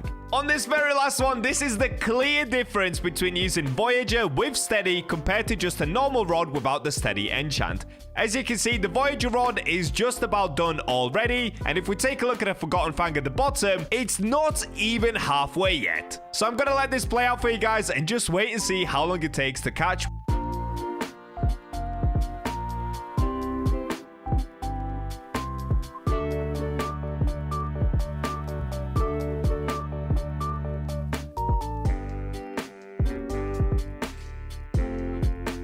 Well, there you go, guys. That literally proves just how overpowered this rod is if you're using the Steady enchant. Hope you guys enjoyed today's video. If you found it really informative and you want to try it for yourself, get yourself the Voyager rod and put the Steady enchant on it. And make sure to subscribe, as for every 1 new subscriber, I'm adding 2 Robux to the giveaway pot. And with that, I'll catch you in the next one. Well, it's that time again. We've got new rods. I'm going to be unlocking every single one of them and testing them for you guys so that you don't have to. But before we get to that, I'm going to first have to defeat Cthulhu in order to unlock the second sea. Then I'm going to have to make a bunch of cash and buy every single rod that we need. And guys, this is now your last chance to enter into the March Robux giveaway. And the giveaway pot is up to an incredible 218,000 Robux, bro. You could be one of the lucky winners. All that you have to do is subscribe and comment down below your Roblox usernames. And now, let's go find out which rods we should be buying. And we're in! Guys, I'm live streaming right now, so we've kind of missed some of the things that have happened. An epic cutscene just played. As I'm sure you know, we're about to go in to defeat Cthulhu so that we can make it to the second sea. We've got to wait for players. There's a 2-minute timer that's not going down. Okay, there we go. Now it's going down. Yo! This update is so sick already. All right, here we go. We're on the 10-second countdown. His little bogey swirl isn't going to scare me, dude. I'm locked in. Let's go. Yo! To my prison. You're in my prison, dude. It's the other way around. By cowards, sealed by traitors and keepers. My own brother Oscar cast me down here, chained in darkness. That's kind of mean, actually. For centuries. I actually didn't finish the cutscene. Cthulhu boss. Okay, what do I need to do? Oh, what's this? Grab Keeper's torch. I can't. Okay. All right, I don't know what I'm doing, but I'm gonna do it anyway. Easy. You're a big green bogey. Calm down, Earth Squidward. You've got nothing on me, dude. Okay, Keeper's lantern. You need Keeper's torch to oh, I tried to pick it up, but it wouldn't work. Easy. I'm locked in. I'm going back for the torch. I tried to hold E on it, but it just didn't work. Let's try again. I'm holding E. I'm holding E. I'm holding E. It's not doing anything. It's not letting me pick it up. Okay, let me tap E. Nope. Let me hold E. Oh, I have it. Oh, my bad. Okay, apparently I already had it. It just doesn't pop up saying that you got it. Are you ready, big bogey? Here we go. This is so exciting, dude. This fight is already better than the Scylla fight. Look at him. Earth Squidward. Oh, I can't see. Ooh! Okay, I'm locked in. Boom. Yup. Yeah, buddy. Okay. It's not working. Let's just move on to the next one. I'm actually sweating right now. Am I supposed to hit it? I think I hit it. Okay, maybe it is working. I think I just hit it then, right? Okay, I'm doing a good job. Everyone tell me in the chat I'm doing a good job. By the way, if you guys are watching this video, I'm streaming right now and I'm locked in. Did I just hit it? Am I doing this wrong? There's a chance I'm doing this completely wrong. A big chance, actually. Okay, I'm holding E on it. That's not doing anything. Let me hit it. Oh, no. Oh, wait. Okay. Can I climb this? No! No! No! No! No, I've got to go all the way back. Oh, dear. Okay, nothing's working. I'm going to have to rejoin. Back to Terrapin Island. Let's go again. I'm locked in, dude. This is so sick. This is so epic. All right, here we go. Round 2. Fight. Oh, am I attacking him? Ah, what's attacking me? All right, here we go. Here we go. First things first, we've got to use the torch. I think I already have it. I do. So let me go ahead and equip that there. I've played these games before, Cthulhu boss. So I think, if I had to guess, we've got to do it in the order of the colors that we see here underneath his HP bar. So it goes red, orange, yellow, green, blue, purple. So we're gonna go to the red one first. Guys, I'm learning. This is red, right? Oh, dude, my hands are sweating. Yes, I got it correct. Okay, so now I can just stand here and spam him. Die. Die, Cthulhu, man. Look at that. So now if I try hit him again, does it still do damage? Oh, wait, it's still doing damage to him. Wait, so I can just spam? Oh, wow, you can just spam. It doesn't do a lot of damage. It does less damage, but if I wanted to, I could just stand here and spam the whole time. If you guys are feeling lazy, you can do that, I guess. I'm not feeling lazy today. I've played these games before. We're going again. Oh, these things scare me, dude. My hands are sweating. Okay, let me grab my torch. Yeah! I've played these games before. Okay, I'm gonna stop saying it. We're doing it. So that's how you do it. You've got to grab the different colors and attack him. So now we're down to the yellow color. So we basically just follow this around. It's actually, so if you start on the red side and follow it around, that's all that you got to do. Okay? Easy. Oh, wait, he's actually not taking that much damage now. All right, it's fine. We'll just spam. We'll just spam. We're doing good. This one's taking a while. This one's actually taking a super long time. Can I maybe go for a headshot? Oh, I can. Yeah, take that, buddy. Maybe he takes more damage from the front. There's a chance. Bro, okay, I'm not gonna lie. This one's way more fun than the Scylla fight, but it's still quite easy. Although saying that, if they made it too hard, it'd probably be ridiculously hard for mobile players. And there is a lot of mobile players. Oh. What's happening? What's he doing? I'm not looking at him. What's he doing? Oh! Okay, now it's getting kind of difficult. Oh, I didn't pick up the green. Come on. Okay, I've picked it up. Ah, why is it still using yellow? Okay, there we go. Now it's swapped to green. I played these games well. Onto blue, onto blue. Oh, dude, my hands are sweaty. Oh, this one's cool. We've got the batch of blue, finally. Okay, now we're locked in. Oh, this is kind of fun. Oh, the purple looks sick. The purple is the coolest one. Okay, just a tiny bit more. Probably 2 more hits, something like that. 1 more hit. 1 more. Yeah, die, die, die, die. Haha, yes. There he is.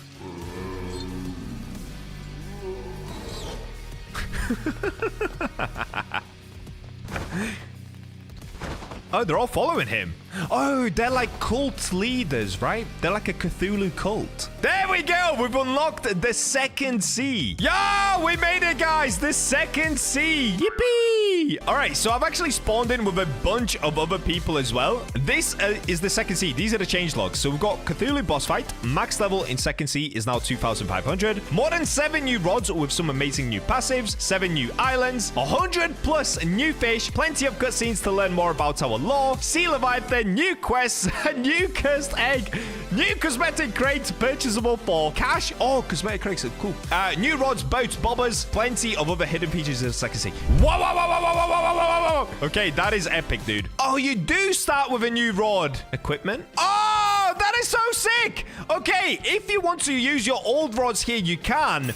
But the effects of them have been lowered a lot. So all of them have a terrible lure speed and the look is way lower. Bro, that is genius. I love that idea. Okay, so you can use like ethereal prism rod. That's so smart. I actually really like that idea. And I think we've got a new skin for the ethereal prism rod as well. You guys don't have to go buy the skins, but I'm gonna do it. I want to see what it looks like. Here we go. Rainbow Revolution. Bend light to your will with a flash of every color and the shimmer of rebellion. Oh, that is so cool. All right, I guess we start on the first island. No skipping, no cheating. I see a treasure chest. I'm gonna go for the treasure chest. I want to see what it's about. These guys have already tried to go for it, I believe. They were unsuccessful. I'm gonna do a both parkour. Let's get it. We're floating onto the chest. Oh, yes! All right, I just got an ancient thread. That was a waste of time.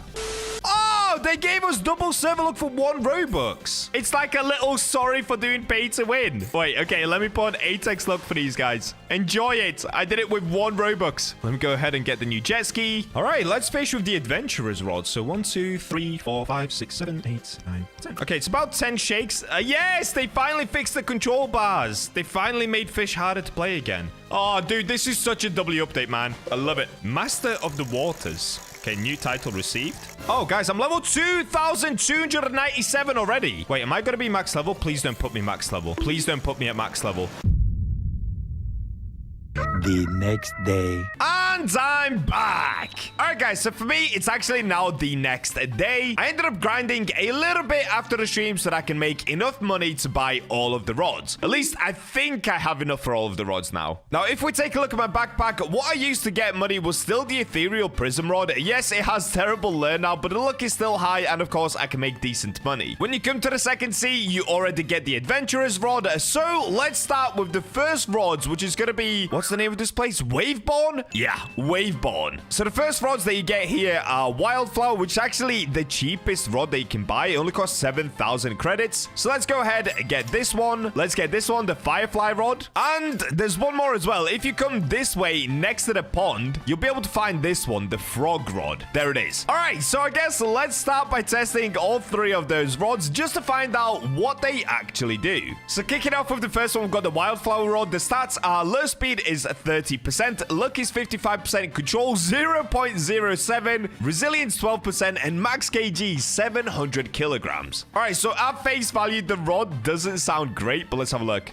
Wait, what? Can you not fish in this pond? Okay. All right, I guess moving on. Let me just go to this little island right here and I'll test it over here. Okay, there we go. Now it's working. And let me put some coral bait on. Here we go. So 1, 2, 3, 4, 5, 6, 7, 8, 9. Okay, 9 shakes if you're using coral bait. Oh, whoa! Guys, look at this. What is this glitch, bro? I can see my avatar around me. There's like an extra avatar around me. Okay, so we've got the spray fin. Now, to be honest, there's actually not too much to say about this rod. It's basically a beginner rod for the second sea. It's essentially like going and buying, I guess, the carbon rod or the steady rod from the first sea. Oh, and some guy is showing me his nuclear crowned anglerfish. Cool. All right, let's try it one more time. Just see if there's anything special about this rod. No, I don't think there is. I literally don't think it has any sort of an ability. It's literally, like I said, like buying the steady rod. If we take a look at Fishipedia, you can see Wildflower Rod is here. You get it from Waveborn. You can see all the stats, and look at this. It doesn't actually come with any sort of an ability. So that's the Wildflower Rod, I guess. Let me just give it a rating of like solid 5 out of 10. It's obviously a beginner rod for the second sea, but to be honest, if you come in with some decent rods already, you don't necessarily even need these rods. The only problem with the first sea rods is that the lure speed ends up being terrible. But if you don't mind doing a lot of clicking for shaking, it's fine. You can still use the first sea rods here, and it doesn't really make a difference. In fact, it's probably still better than this rod. So solid 5 out of 10, although I will say epic looking design. I really like this. It looks so cute. So should you buy the Wildflower Rod? No, probably not, but also yes, because, you know, it's just nice to have in your collection. So next, we've got the Firefly Rod. This has a lure speed of 75%, so it's way better for lure. Luck is 35%. Control is terrible, minus 0.01. Resilience 0%. Max kg 175 kg. Okay, so the max kg is tiny again. Like, I don't even know where you can use this. Oh, look at this, dude. That is sad. It doesn't even reach from here. That's crazy bad. All right, let's test out the rod. Dude, what? The control bar doesn't even look bad. Didn't it say like minus 0.01 for control? What? It's actually decent. Bro, this rod is like better than the first sea beginner rods. Okay, honestly, the rod itself is decent. It's got a good lure, so if you're using coral bait, you only have to do like one shake and it should be able to catch fish. Honestly, that is not bad at all. As far as beginner rods for the second sea, that's really good. Also, by the way, guys, look at this. Because of my insane XP, I'm already level 2,297. Yeah, I just can't catch a break, dude. I can barely play fish before I hit max level, but I do still have like 300 levels to go. So, you know, I can play around with it a little bit. All right, for the last rod, let's actually test it off of our Cthulhu boat. So this was the frog rod, right? Yeah, the frog rod. So the frog rod has a lure speed of 20%. Luck is 100%, so it's a lot higher. Control is 0.05. Resilience 5%. And max kg is a lot more now, 650 kg. I'm pretty sure this rod does come with a passive ability though. And look at the frogs, dude. That is so cute. Oh, look at this one. All right, let's have a look at this. So if we go shake, the control bar is really big on this one. The lure speed isn't great. It's decent. The rod is decent. These are really easy fish that we're catching at the moment, though, so I guess it's supposed to be kind of easy anyway. Now, I'm pretty sure in order to use the passive ability on this rod, you actually need to start getting a perfect catch streak. So let me actually go back onto the island one more time, and let's lock in, because we need to do a few perfect catches in a row in order to be able to spawn in the frogs. Okay, come on. Here we go. Okay, that's 1. That's 2, 3, 4... Ah, I messed up. I didn't get it as a perfect catch this time. Wait, but I did like 4 in a row. Do you have to do more than 4 in a row? That's kind of crazy, no? All right, let me just keep going. Oh, wait, am I about to level up? Oh, I'm close. I'm actually close. Yes, I leveled up. Bro, I've not seen that in so long, guys. That's so crazy. Oh, what a good feeling. Oh, wait, I'm getting the exotic. Wait, I haven't even caught this yet. And I'm getting it with the little frog rod. Okay, if I can get this as... Oh, I was about to say if I can get it as a perfect catch, that would be even better, but I can't. I suck. To be fair, it does actually move around a lot, but I guess this kind of does also prove the frog rod is decent because I can get this exotic with it, although I am struggling a bit. And there we go. What is it? Vortex Ray? That is so sick. All right, I've literally got about 7 perfect catches in a row, but I'm still not getting the little frogs that appear around me. How many do I need? Oh, I'm getting a shiny or a sparkling. Oh, sparkling. Yeah, dude. All right, I'll be honest, guys. This just isn't working for some reason. I don't know if I'm doing something wrong, but I did a ton of perfect catches in a row. On this one, I messed up, but I just cannot get the frogs to spawn in. I don't know why. I don't know if it's bugged or if you just need to do loads and loads of perfect catches in a row. Either way, I don't actually rate the rod itself that highly, just because if you do have to do loads of perfect catches in a row, it's just not really worth it. Now, if I take a look at the Fishipedia page, it does say perfect catch streaks summon frogs around the player, each granting 0.5x luck, caps at 3 frogs, which means 2.5x luck cap. Missing perfect catches causes frogs to disappear 1 at a time. Yeah, so that's super weird. I literally didn't get any frogs that spawned in. I don't know if I did something wrong, like I said, or if the rod's just a little broken right now. It's probably that the rod's broken. So either way, I'd probably just give it like another solid, I don't know, 6 out of 10. The rod itself doesn't have insane stats. Also, the lure speed is pretty bad, but it does look super cute. So, of course, you want to add this rod to your collection. Look at the frog, dude. Okay. That in itself, 10 out of 10. So, moving on to the next rod. The next most expensive rod is called the Blazebringer. This is the rod that you get from Ember Reach. So, let's actually go ahead and make our way over there. All right, we made it to the Ember Reach Island. I'm going to be honest with you guys. I have no idea where this rod actually is. So, first things first, I need to try and find it. If I had to guess, I would say it's somewhere pretty high up the ladders. Maybe right at the top? What? Why is there a bridge that goes to absolutely nowhere, bro? I thought this was going to be a thing. It's not a thing. It's just a not thing.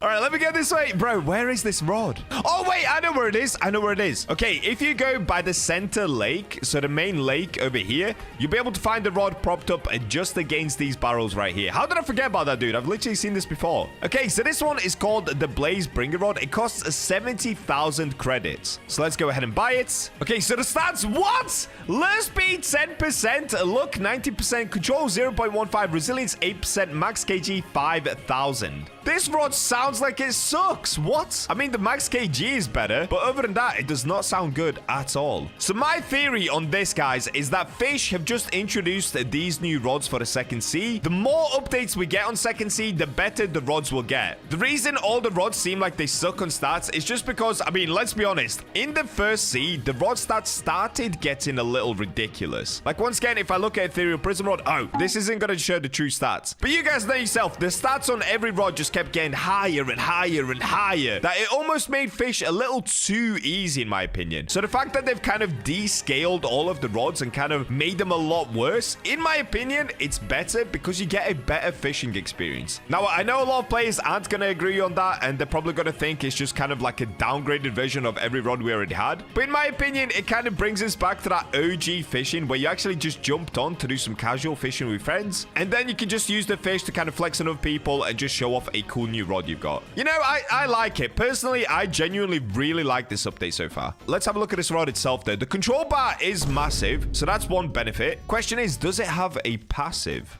Oh, wait! I just realized something. If you try jump into this water, you can literally run underwater on the main pond. Nah! Bro, I look like Jesus!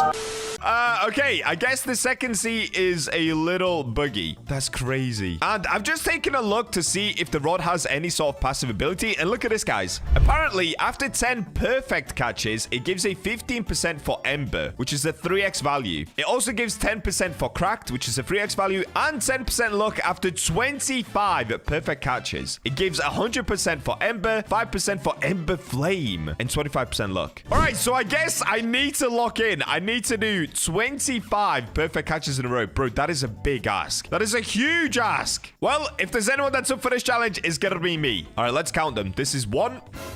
Oh, I'm getting the exotic. Okay. It's actually not that hard to get, but I am using deep coral right now as well, so that does help. All right, there it is. That's 2 perfect catches. Let's keep going. That's 3, 4, 5, 6, 7, 8, 9. We've got to do one more, and then we should be able to get the passive ability on it. Okay, this is 10. Yo, look at the rod now. Bro, that looks so sick. Okay, so the rod has like lit up in a different way. Does it show a passive? It doesn't. Okay, so sometimes it says a passive down here. All right, let's have a look. Oh, I'm getting the exotic. Okay.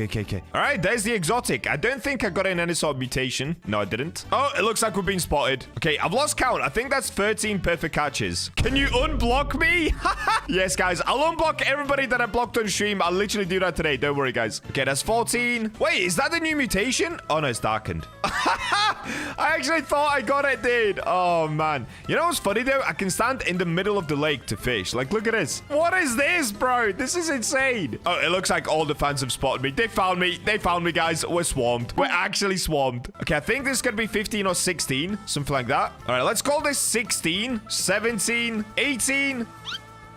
Oh, yo, wait, what? The dude in the wheelchair got launched from the seraphic rod. Nah, that's crazy, bro. That's crazy. Okay, that's 20. I've got to do 5 more, and then that's officially 25 perfect catches in a row, bro. Okay, I've lost count how many we're on. I think that's like 23. Oh, wait, no, the rod changed again. Okay, that's 25. We did it. That's 25 perfect catches in a row. Bro, look at the rod. The rod looks insane now. Wait, what did I just get as well? Big mosaic pie fang. Yo, that looks sick. But look at the rod. Yo!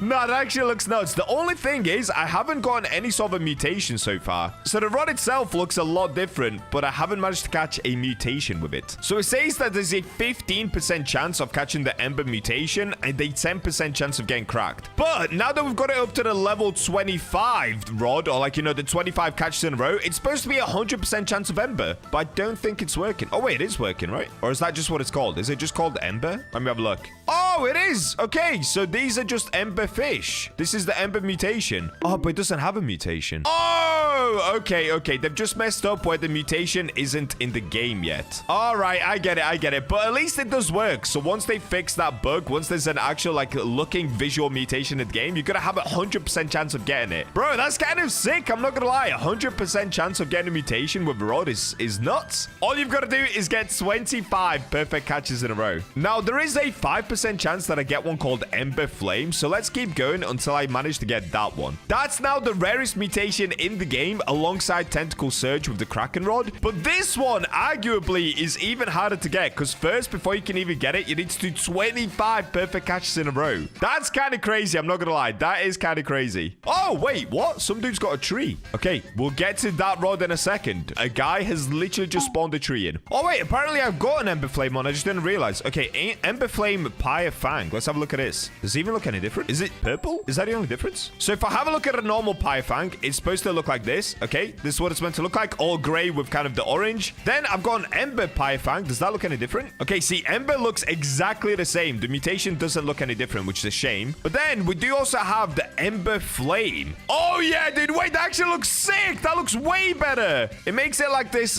dark bluish looking color, like purple. Even the fins look a lot more reddish and kind of volcanic. Yeah. All right. So that is the 5% mutation you can get. And what's funny, if you tilt the fish's eye kind of like this, it kind of looks like an eclipse, dude. Look. All right. So that is the 5% mutation with this rod. Overall, is this rod worth it? Honestly, just for how it looks, absolutely. Look at this thing, dude. It looks insane. Also, once they fix the visual mutation look, I'm sure this rod's going to be epic, dude. I'm going to go around catching everything in Ember or Ember Flame. That is so sick. All right. So moving on to the next rod, we've actually got one that I'm sure you guys have seen everywhere, even before the release of the second sea. This is the Verdant Shear Rod, and in order to get it, we've got to go to Lush Grove. So it's that tiny little jungle island, I believe. All right, so let me make my way back towards the jet ski, and actually, wait. There's one thing I'm missing. I'm pretty sure I bought the new jet ski yesterday. Didn't I? Oh, I did. Yes. Okay, thank you, past Bacha. Let's have a look at this. Oh, here it is. Oh, yeah, dude. Wait, how fast does it go? Okay, it goes pretty quick. Not bad. So this is the island, Lush Grove. Let me go ahead and... Oh, wait. What? Okay, I kind of couldn't drive up to the shore. So it is a little bit laggy. I'm not going to lie. There's still some bugs in the second seed. The devs definitely need to fix a lot of things, but I'm sure they were just in a massive rush to release all of this. Because let's be honest, it's an insanely big update. Now, I do have one question. Where on earth do I get this rod? Bro, am I dumb? I actually cannot find the rod anywhere. Oh, wait. Yes, I can.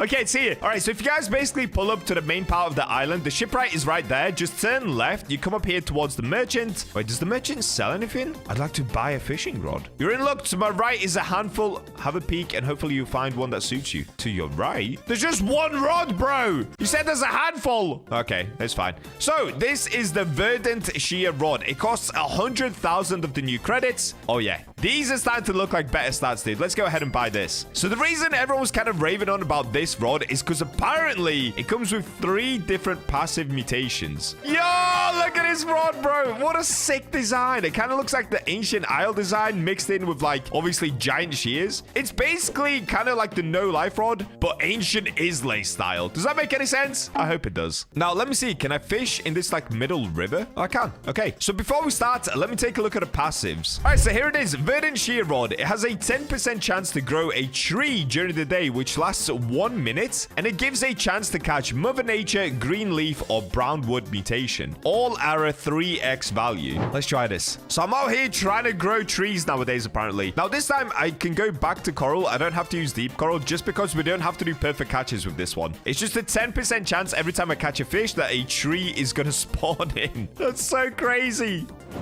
Oh, it happened. Yo, I got a tree, and I've got a minus 5% progress fish, so I don't know what this is going to be, but I got the tree. Okay, I got a green leaf temple perch. I'm going to check out all the mutations in a second. For now, I'm going to keep fishing, because apparently we only have a minute to catch different mutations when this tree is up. I'm just going to lock in. Let's try to get all different mutations. Oh, and the tree's gone. But look, it's still there. It's just tiny. Wait, what? You guys see that? The tree's literally still there. What? Does it just stay there forever? It's so cute. It's so cute. I literally made a little tree, and now it's just there forever. Hi, tree. All right, so I guess let me have a look. Did I catch any of the mutations? So one of them was called nature. Nope, didn't get that. What about green leaf? Oh, we got green leaf. Okay. Ooh, okay. That's kind of cool. It's all mossy. It kind of looks, well, it just looks like green leaves. All right, pretty cool. Although this bit's kind of translucent. Yeah, I think there's still a lot of bugs that need to be kind of patched up. But honestly, not bad. It's definitely different. It doesn't even look like fish, bro. It kind of looks a little too real. It's cool to see they've added in a lot of new mutations, though. So what else did we get? What about brown? Okay, we didn't get that. And just to show you guys, this is the normal temple perch. So this is the green one that I've got right here. And this is what it's actually meant to look like. So it took this and just made it completely different. Oh, the reason it was kind of translucent at the back is because it's meant to be. Look, you're supposed to be able to see through this. All right, let's try to do that again. Let's try to get the tree up once again so I can get the other two mutations as well. Oh, here we go. Okay, I got the tree to pop up once again. Bro, the animation is so sick when it comes up. I actually love it. Now, I've just got to lock in to try and get the last two mutations if possible. Now, the downside actually is I don't know what the chances of catching the different mutations are. So, obviously, last time we got the green leaf on. But look at this. The tree doesn't stay up for that long. And I just don't know what the chances of catching the fish are. So, if I try to have a look, did we get the nature one? Okay, we still didn't get nature. Did we get brown wood? No. Did we get more green leaf? Yes. Why do I keep getting green leaf? All right, well, to be honest, let's actually leave some mystery there. You guys can go find out for yourself what the other two mutations look like. But I guess the only question really is this rod actually worth buying? Honestly, I don't even have to tell you guys this. Yes, of course it is, dude. I mean, a tree pops up from the ocean, and then you get this little baby tree. Like, come on! How could you not want a little baby tree around you? But for those of you that are struggling to make money, don't buy this rod just yet. Let's go and find the last 3 rods because they might be worth saving up for a little more than this one. So the next rod is actually the exact same price as the Verdant shear rod, and that is the Azure of Lagoon rod. So of course, we've got to go to a different island once again in order to get that one, and that is my epic new jet ski. Let's get on it. Bro, I can't believe this thing cost like $25. I seriously paid $25 for this. What is wrong with me? Okay, that's where we're going to be going, to the BachaBlox island. Oh, I like how everything is so blue here. It's actually so cool. So in order to get this rod, guys, if you rock up to the island and just turn slightly right, you'll find it right here. It's basically underneath the lighthouse. So like I said, it's 100,000 credits, the exact same as the shear rod. And the stats... oh, are they better or worse? So currently, the shear rod is this. 25% lure, 150% luck, control 0.15, 10% resilience, 5,000 kilograms. For the BachaBlox rod, we've got 25% lure. Once again,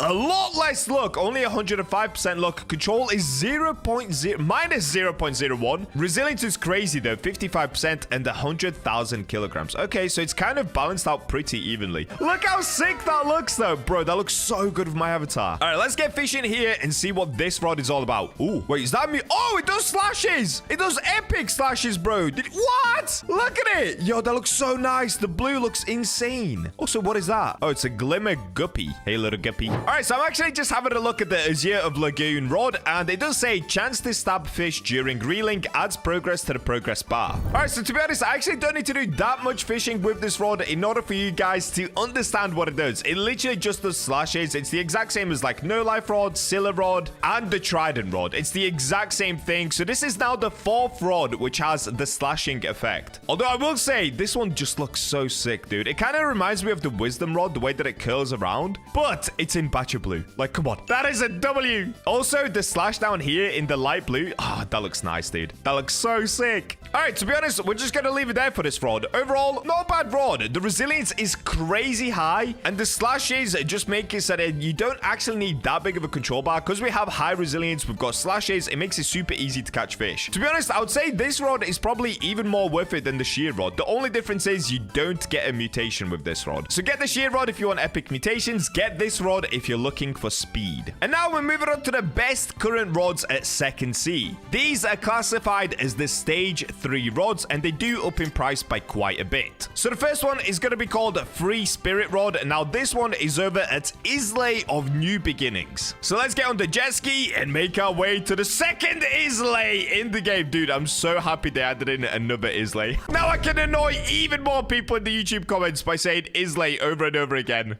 Oh, a floating merchant. How is Buddy doing that? You know what? I'm not going to question it. You do you, bro. Okay, here we go. Isle of New Beginning.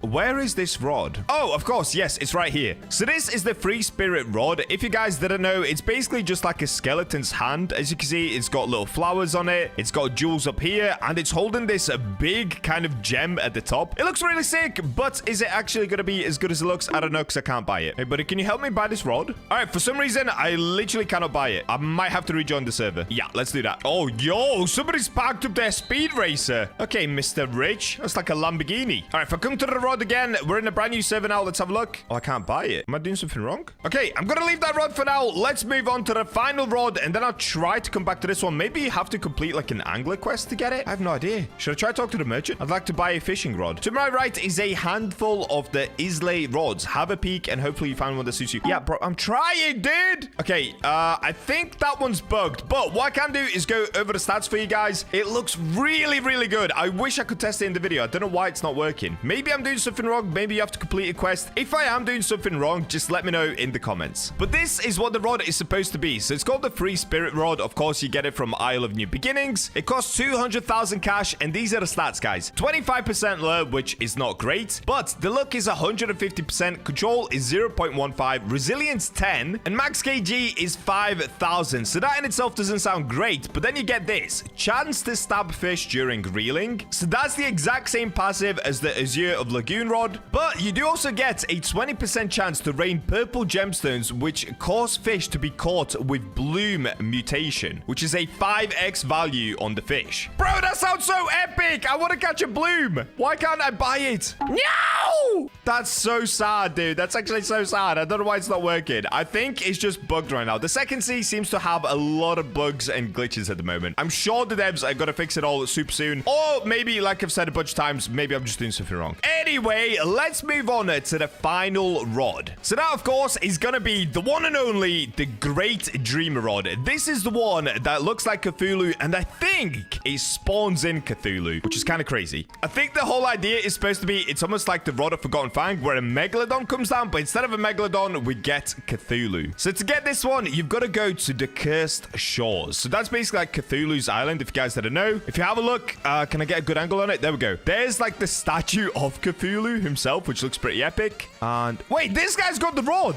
Wait, let me ask him. Oh, okay. Somebody said that you need 70% best theory, apparently, to get the skeleton rod. Okay, what I'm going to do in that case, let me try to get the Cthulhu rod, and then I'll go back for the skeleton rod. All right, shouts out to that guy that just let us know how to do that. Apparently, that's how you do it anyway. Maybe he's lying to me. Who knows? So here is the final rod, the Great Dreamer Rod. Now, can I buy this one? This one I can buy. That's so weird. We've got the Great Dreamer Rod. Easy peasy, dude. Bro, look at this one. We've got Cthulhu on it. So the stats on this is lure speed is 65%, so a lot better lure. Luck is 80%, control 0.12, 12% resilience, 8,000 kg max. The Great Dreamer Rod pulses with energy. Its eldritch glow channeling the madness and mystery of the dreamer himself. Wow, that looks cool. Look at it. We've literally got a Squidward on the rod. That's so sick. All right, let me get fishing off this rock right here. Let's have a look at this rod. So what was the lure on it again? Okay, 65% lure. So if I use coral bait, it should only be about 4, maybe 5 shakes. Oh, it's 3 shakes. Okay. So we've got a minus 62% fish here. Let's have a look at this. Apparently, Cthulhu is supposed to come down every 2 fish caught. So if I catch this 1 fish, on the next one, we should get Cthulhu. Let's have a look. Okay, that's 2 fish. No Cthulhu. Maybe it's on like the third. Maybe you have to catch 2 and then it's on the third fish. Let's find out. Cthulhu? What? Where is he, bro? Wait, look at this. The Great Dreamer Rod. This is supposed to be the ability summons Cthulhu to swoop down and catch a fish for every 2 fish caught. And it's supposed to have a 1-minute cooldown. Okay, so I've already caught 3 fish. Maybe it has to be 2 perfect catches. I guess let's do a perfect catch and see what happens. Oh, I messed up already. Okay, let me go to an easier island to do this. The fish here seem to be kind of hard to catch, dude. I'm not gonna lie. Okay, I'm gonna let this go and we'll just go to an easier island. To be honest, let's just try it in the ocean. Let's try it right here. Oh, wait, what? What am I getting? I'm getting exotic. What is this? Bro, I seriously need to go ahead and complete the whole bestiary. Like, what am I getting right now? All right, here we go. X-ray tetra. What? Whoa! Okay, whoa, that looks so sick. Look at its guts, dude. Wow, that actually looks really cool. Like, genuinely, that looks really cool. All right, let me try 2 perfect catches here. Like I said, if Cthulhu doesn't come down, what am I getting now? What is this? Why do I keep getting epic fish? And this isn't a perfect catch once again. But you know what? Apparently, I need 70% bestiary anyway, so let me just get it. Pelican eel. Cool, cool, cool, cool, cool. This one is a perfect catch. Let's do 1 more perfect catch. Oh, I messed up again. Bro, I suck at fishing. What is wrong with me? Why am I struggling so much with the perfect catches? Okay, I got a tripod fish that time. All right, here we go. We finally got a common that's easy to catch. Good, good, good, good, good, good. If I mess this one up now, it's GG, guys. Okay, there we go. All right, got another easy one. Done. Okay, so that's 2 perfect catches. What about 3? Is this rod broken as well? Please, dude. Please, I want to see Cthulhu. Doesn't work. Maybe I'm doing something wrong, but it doesn't seem to be working. On the official Fishipedia page, it literally says it's just every 2 fish caught is someone's Cthulhu. I genuinely don't know. I guess maybe I'll experiment with this rod, but for now, I don't know. It's okay. It definitely has the best lure speed naturally out of all the rods. But if I'm being honest with you guys, the rod with probably the best stats is the one that I can't get. It's the rod over at Isle of New Beginnings, the skeleton rod. Oh, wait. Oh, the treasure's been opened already. It's this rod here because if you put the hasty enchantment on this rod, it just sounds like it'd be so sick. So what I'm going to do, I'm going to try complete 70% bestiary of this area first. So we've got to go to Isle of New Beginnings, do all of this. If doing all of this doesn't work, I think we've got to do the full bestiary and complete 70% of it. At least that's according to the guy in the chat. So I'm going to try that now and finally get the last rod so I can tell you guys which rod you should be getting for yourself. All right, I'll catch you guys in a second. All right, guys, I'm back after a little bit of time. And look at this. If we go to the bestiary, so I've completed over 70% of the Isle of New Beginnings bestiary. Not the whole bestiary, literally just the one on this island. And now, if I come to the free spirit rod, look at this. So it costs 200,000 credits. Now I can actually buy it. So the dude was right. All they've got to do is catch basically all of the fish, or at least 70% of the fish, which is 7 out of the 9 fish. And then you can buy this rod. So now let's go ahead and test the rod. So here it is. Free spirit rod, 25% lure, luck 150%, control 0.15, 10 resilience, 5,000 kg. So with this rod, apparently you're supposed to be able to get some epic gems that come down from the sky. Let's have a look at this. Okay, I'm getting a mythical. Is it mythical? What am I getting? Anyway, doesn't matter. Let's have a look. Oh, yeah, of course. It does slashes. Oh, wait, it does blue slashes as well. What? Oh, it does a lot of slashes. What? It does a lot of slashes, guys. It does a lot of slashes. That's insane. Okay, we got the mythical again. Oh, this is the best rod. This is the best rod. Hands down. This rod's insane, dude. Wow. All right, I'm going to keep going until we get the gems. Oh, there it is. Whoa, look at that. They're like little frogs jumping about, but it's gems. That was kind of weird, dude. Look how epic this rod looks, though. I'm not gonna lie, they cooked with this rod. This rod is so sick looking, bro. It's actually one of my favorite looking rods in the game. That is so crazy. Did I get mutation, though? Okay, I didn't get mutation. Wait, what did the gems do? So, of course, this rod stabs the fish to increase the progress speed, and then you get a 20% chance to rain purple gemstones, which cause fish to be caught with bloom. Now, that didn't work for me, but maybe I just did something wrong? Or maybe there's only 20% chance even with the gems? I don't know. Let's keep going and see if I can get this bloom mutation. Oh, I'm getting secrets! What? There's a secret? Wait, what? I actually didn't know secrets existed. Okay, guys, I'm getting a secret. Secrets exist, apparently. I did not know this. I genuinely did not know this. It's kind of hard to catch, actually. Okay, here we go, though. What did I just catch? Phantom koi. Yo, wait, what? Okay, I'll be honest. Kind of sucks.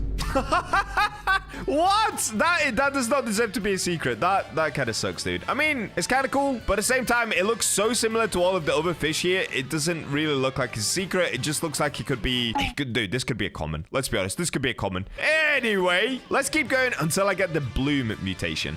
Oh, okay. I got the gems and I'm getting the exotic. So this should be the eel. I think it's called like Whispering Eel. Did we get it? Oh, I did. Oh, no. Oh, no. Don't tell me there's not a visual mutation for it. Oh, wait. I got 2 blooms. Okay, this is the Bloom Abyss Flicker and this is the Bloom Whispering Eel. Oh, it makes them purple. Okay, that's kind of cool. I mean, it kind of looks like fossilized, if I'm honest, just without all of the little epic symbols around. It's all right. It's a nice color. I will say that. It's like a nice pinky purple. So if we have a look, this is the normal Abyss Flicker and then this is the Bloom Abyss Flicker. It basically just makes it look fossilized. All right, well, there we go. That is all of the rods. Now, the question is, how would I rank these rods and which ones should you guys actually be getting? Well, honestly, this list might surprise you. So let's go from worst to the best rods that you definitely need to get. So in total, at the second seed, there are 9 different rods. The first one you get just by joining the second seed, that's called the Adventurer's Rod. So for this one, I'm actually kind of not going to count it, but it would be in the 9th place. In 8th place, out of the rods that you can actually buy, it would be the first one that you can get, which is the Wildflower Rod. It looks nice, but honestly, it just doesn't do that much, and it's just not that great, dude. In 7th place, it's actually basically the same thing. We've got the Firefly Rod, and this one you can buy it right next to the Wildflower Rod, and it looks pretty cool. We've got some like little fireflies down here that looks pretty sick, but the rod itself is just not very good. Number 6, we've got the Frog Rod. Now, this one I actually couldn't even test properly because for some reason the frogs didn't come out. I'm not sure if I did something wrong. I mean, the design itself is epic, but the rod is very bad. So that's going to be in 6th place. In 5th place, we've got the Blazebringer Rod. This is the one that you buy from Ember Reach. The rod itself is really cool when you can get it to the max level, and of course you can get that 5% mutation, the Ember Flame mutation. However, it takes 25 perfect catches in order to only get a 5% chance of getting the Ember Flame mutation after that. 25 perfect catches is crazy, bro. That's so hard. So that's why this rod is in 5th place. In 4th place, we've got the Verdant Shear Rod. This one, everyone was super hyped to get just because of how epic it looks. And the tree coming out and the mutations you can get are super cool, I will be honest. However, the rod itself isn't that great. The lure speed is really, really bad. The look is actually pretty good. I'll take it back. The look is pretty good. However, the resilience sucks. So going for the high rarity fish here, it's pretty tricky. So now we've got the top 3 rods that you guys should be getting at the second sea. In 3rd place, and this is kind of a shock, it's gonna be the Great Dreamer Rod. Now, this is the most expensive rod by far. It costs 500,000 credits to get. However, the stats are really, really not that great. Yes, it's got a good lure speed, but you can literally just take any of the other rods and put hasty on it. The look isn't great, control is bad, resilience is bad, and max kg is only 8,000. And for some reason, I couldn't even get Cthulhu to spawn. Maybe I did something wrong, but it just didn't work. Like, the passive didn't even work for me. So I'm kind of let down by this rod. Maybe I did something wrong. Maybe I need to do more. I don't know. I wish it was just a little bit better than it is. In 2nd place, we've actually got the BachaBlox Azure of Lagoon Rod. Now, I didn't put this in 2nd place just because it's blue. I put it in 2nd place because this rod has a 55% resilience, and on top of that, it does the slashes. So the reason this rod is so good is if you come right here, if we happen to get a rare fish like this exotic, dude, this exotic actually takes so long to catch because it's minus 90% progress, and it moves around a lot. So using any of the other rods from 2nd sea is really tricky. But look how easy it is with this rod. Because it's got such a high resilience, 55% resilience, and it does the slashes, you can catch the rarest fish at 2nd sea, or like not the rarest fish, but one of the rarest fish really, really easily. Like minus 90% progress goes by so quickly with this rod. There we go, done. See? It's that easy. And in fact, let me pull out the Great Dreamer Rod just to show you guys how much harder it is. Okay, here we go. We've got the exotic again. Watch this, guys. Look how much harder this is. So I've got a way bigger control bar, but wait for it. It darts around so... Look! It moves around so much more. Plus, because we don't have the slashes, it goes up so slowly. So if you happen to miss the fish for a second, you lose so much progress, dude. Like, look at this. It takes so much longer. And I'm sure at some point I'm going to mess up. Right now, it's kind of easy because it's staying in one corner. It's when it goes to the middle and it starts going left and right. It becomes kind of tricky. Like this. Okay, it's in the middle. You see how every now and then it will pop out of the control bar? Well, if it does that a few times in a row like that, you can actually start to lose a lot of progress progress, making it take ages to catch this fish, dude. Look at this. Look at this. When it starts going around like this, I mean, I'm just a sick fisherman, okay? So I'm locked in. But if you mess up for a second, you can just lose so much progress. Honestly, it's just not worth it, guys. All right, there we go. We finally got it. So like I said, I might have been doing something wrong with this rod, but I would put it in third place. In second place, definitely Azure of Lagoon. Just the resilience and the slashes is epic. And in first place, you guessed it, it's going to be the free spirit rod. And this one also, it looks like it doesn't have very high resilience, but for some reason, it kind of does. But even if it didn't have high resilience, the amount of slashes it does do is insane. Let me just show you guys one more time. Look at this. One slash. Second slash. Okay, I guess that time I only did 2. Of course, it would only do 2 slashes when I'm trying to show you guys how good the rod is.